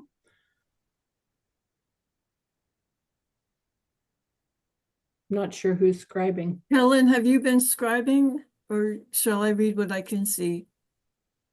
It hasn't been me scribing, no. But what I would raise in this is, it seems what everyone is speaking about are rules-based procedural tools. That might be the catch-all umbrella. That includes the filibuster, that includes the magic minute, that includes unanimous consent. Those are rules-based procedural tools. So that might be my proposal for rectifying everything that's been discussed.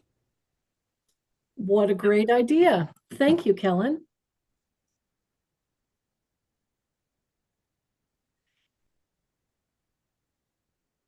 Okay, so I would like to consider these suggestions as a due course of conversation regarding the open amendment to the so moved resolution.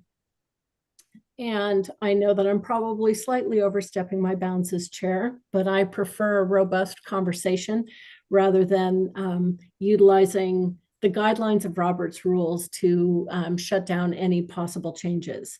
So with the group's permission, I really appreciate taking as a whole the intent to specify all of the things that can be done and to bundle them as described by Kellen. I'm seeing that Kat has popped into the chat that we can see the all caps bold text in the text above to see the suggested amendment.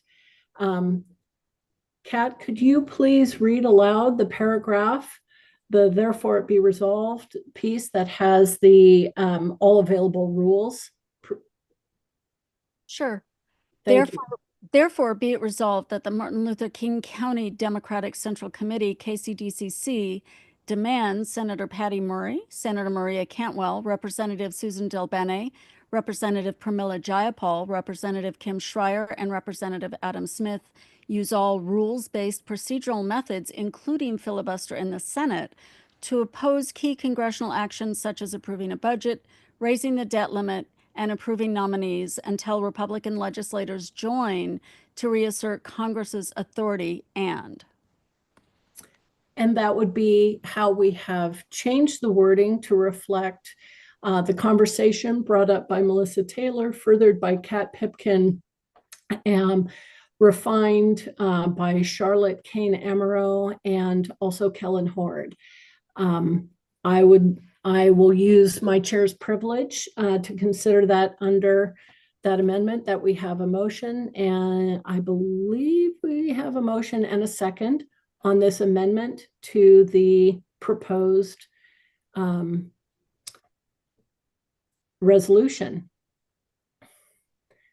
I'll ask, thank you. Melissa motioned and it was seconded by Alex.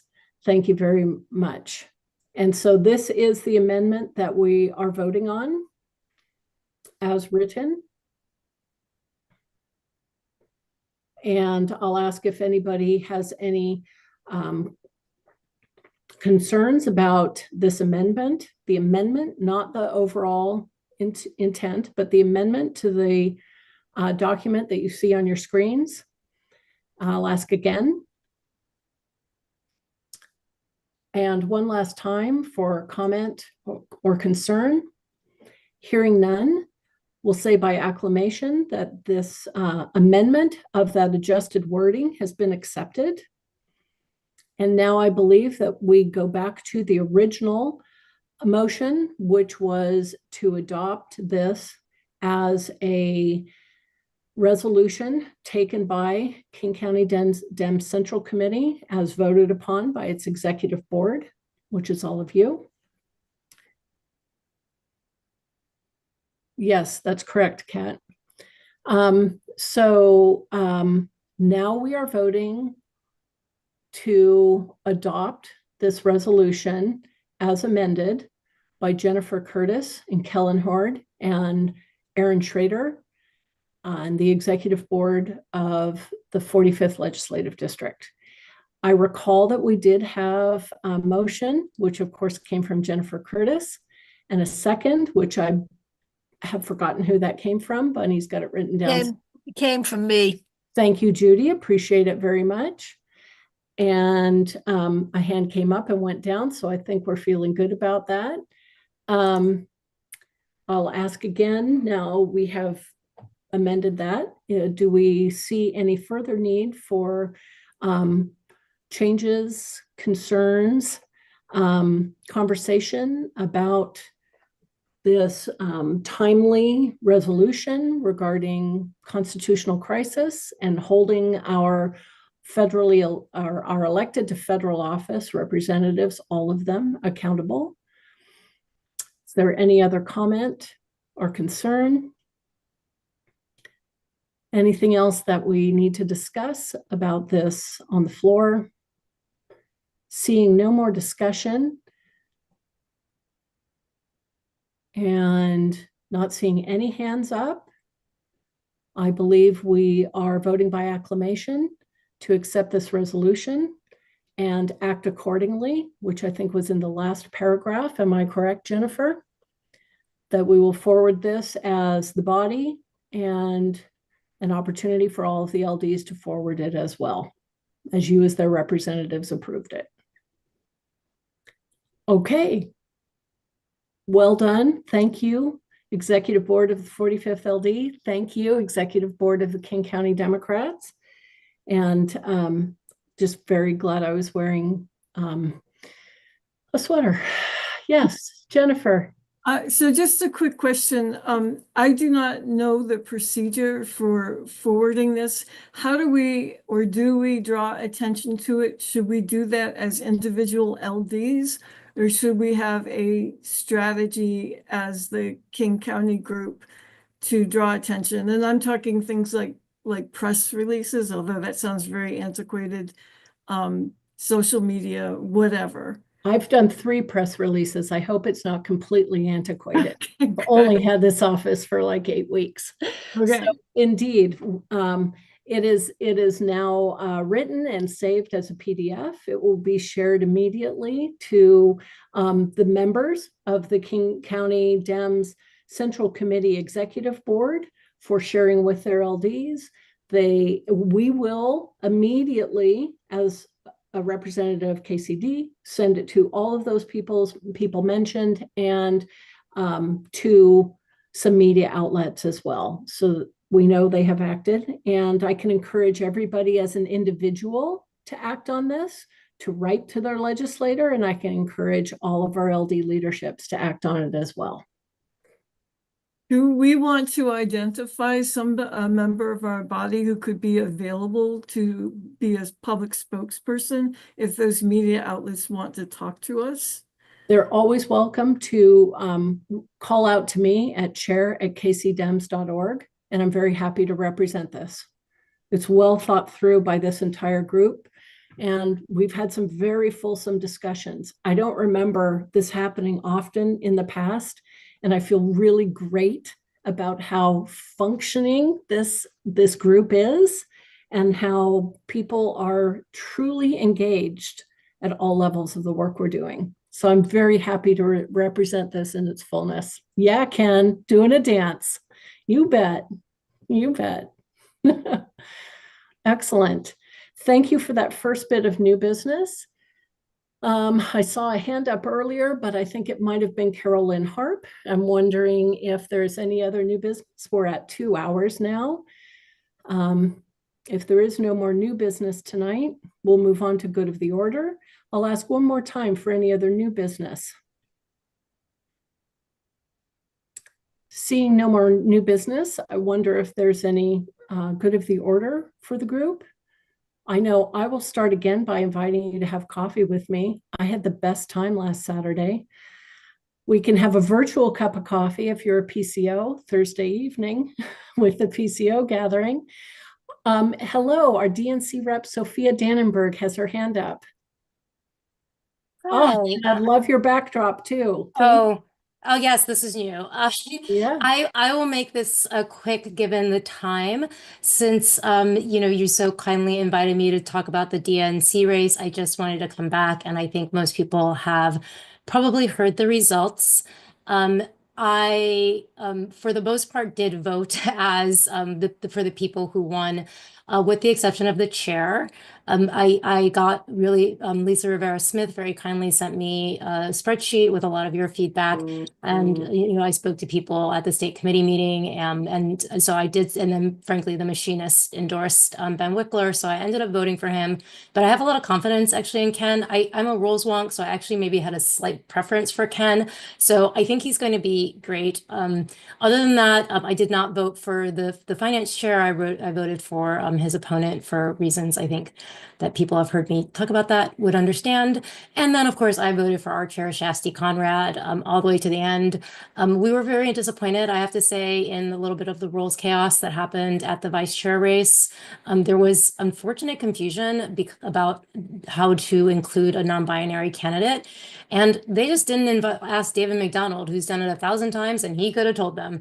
And it just, it caused them to sort of change the balloting method. And I do actually think that that kind of harmed Shasti just in terms of how people were playing, the sort of politics of it. But she did a great race, and there were a lot of candidates in the end in that race. I mean, like almost 20, and to make it to the last 5 was really, we should be very proud of her.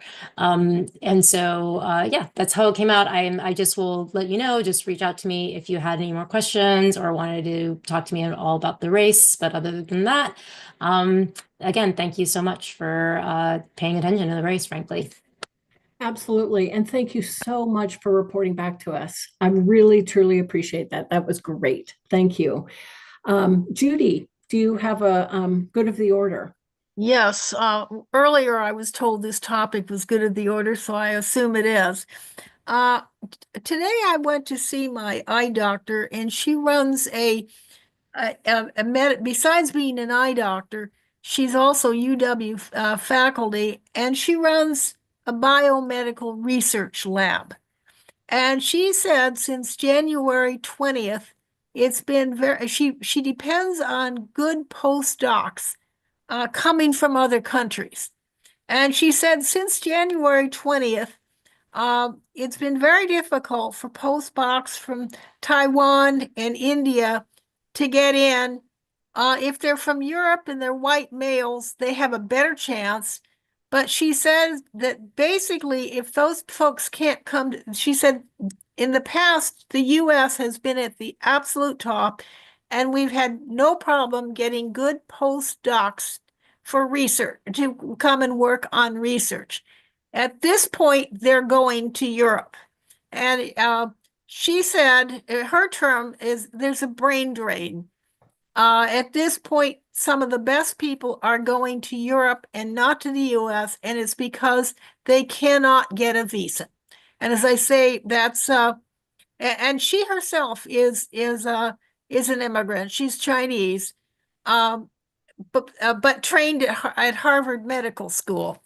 But she has said that basically it's Asians who cannot get a visa. Thank you, Judy. I think I understand your concern, and I appreciate you bringing it up because I think that our immigration policies across the board have come to a halt, whether they're trained professionals or laborers that we rely on in our communities. And it's very challenging time. And I'm very sorry that it's affecting her business and our medical research. I see Carmen Rivera's noting something in the chat about it as well. So you might want to take a look, and we should all be aware. Thank you for bringing that up. Yeah. Hi, Carolyn. You have something for good of the order? Yes, I do. I would like to know, are we going to get an email for the PCO meeting on Thursday? Or how do we sign up for it? Yes, so one email has gone out, and I'll make certain that the link to register comes out again after this evening. And I'll make sure it comes to your inbox. I know that in our reworking of some email lists, your inbox was a hard one for us to keep track of. So I'll keep an eye open, especially for you. Thank you for bringing it up. Okay, thank you. Thanks. Thank you for waiting, Melissa. You have your hand up for good of the order. Yeah. I wanted to follow up. One, I am disappointed in the way Adam treated some of us. And for those of you who felt disrespected by Adam, I did too. And I see you and I feel that. And I am going to follow up with him and his staff to tell him that that's not an okay way to treat his partners in this work. I know that some of you were not here in 2018 when Joe Fain was credibly accused of rape. If you go to meetjoefain.com, that website has a compilation of all of the very credible reporting that was done about that incident, including the videos of the woman who made the allegations and notes from her family who were Republicans. It is moving, it is powerful, and for somebody who is a rape survivor myself, has been repeatedly really disheartening to watch Joe Fain be appointed to the redistricting commission, and now to have Stephanie Fain running for office without addressing this. I do not hold Stephanie Fain responsible for her husband's actions. I am not encouraging any of you to. What I am saying is that survivors of sexual assault deserve to be seen and recognized and deserve to have a society that says what happened to us was wrong. Stephanie Fain and Joe Fain have not engaged in that conversation at all. I am not asking for them to go to jail. I'm not even saying they shouldn't be elected. What I'm saying is that I don't know how to trust somebody who is silent on an issue of such importance and who honestly also looks like a Republican to me. She donates to Republicans. I haven't ever seen her testify at the King County Council. So when she comes to your LDs and she says she's a Democrat, I would really like you to ask her what it means to be accountable around sexual assault and issues of vital importance that may conflict with her personal situation. Her husband, Joe Fain, is currently the CEO of the Bellevue Chamber of Commerce. The Bellevue Chamber of Commerce does not always have our best interests at heart. Where is that going to work itself out in that? These are things that really need to be asked. And I feel so strongly that especially a body like ours and all of the LDs that are talking to her really need to do deep due diligence on whether she's a Republican and what she will do when hard issues conflict with her personal situation. Thank you. Thank you, Melissa. I'm just going to take a moment. Thank you. Karina, I see you have your hand raised. Do you have something for good of the order? Yes, thank you, Madam Chair. You know, I've been doing a lot of work in the research kind of field work with public health and giving back to organizations lately as I'm wrapping up my capstone. Yet, what's happening on the national landscape is really hitting Washington hard. All of the major organizations that are doing incredible research, like the Washington State Department of Health and Fred Hutchinson Cancer Research Center, are being affected greatly. In fact, they both are trimming back on the kind of research they are taking on. Also, candidates who volunteer and give back. Internships for the future. So downstream, it's impacting future graduate students. So off-tracking college students who will be our future path of the field. At Fred Hutchinson Cancer Research Center, they have been working on the HIV vaccine, and incredibly important work.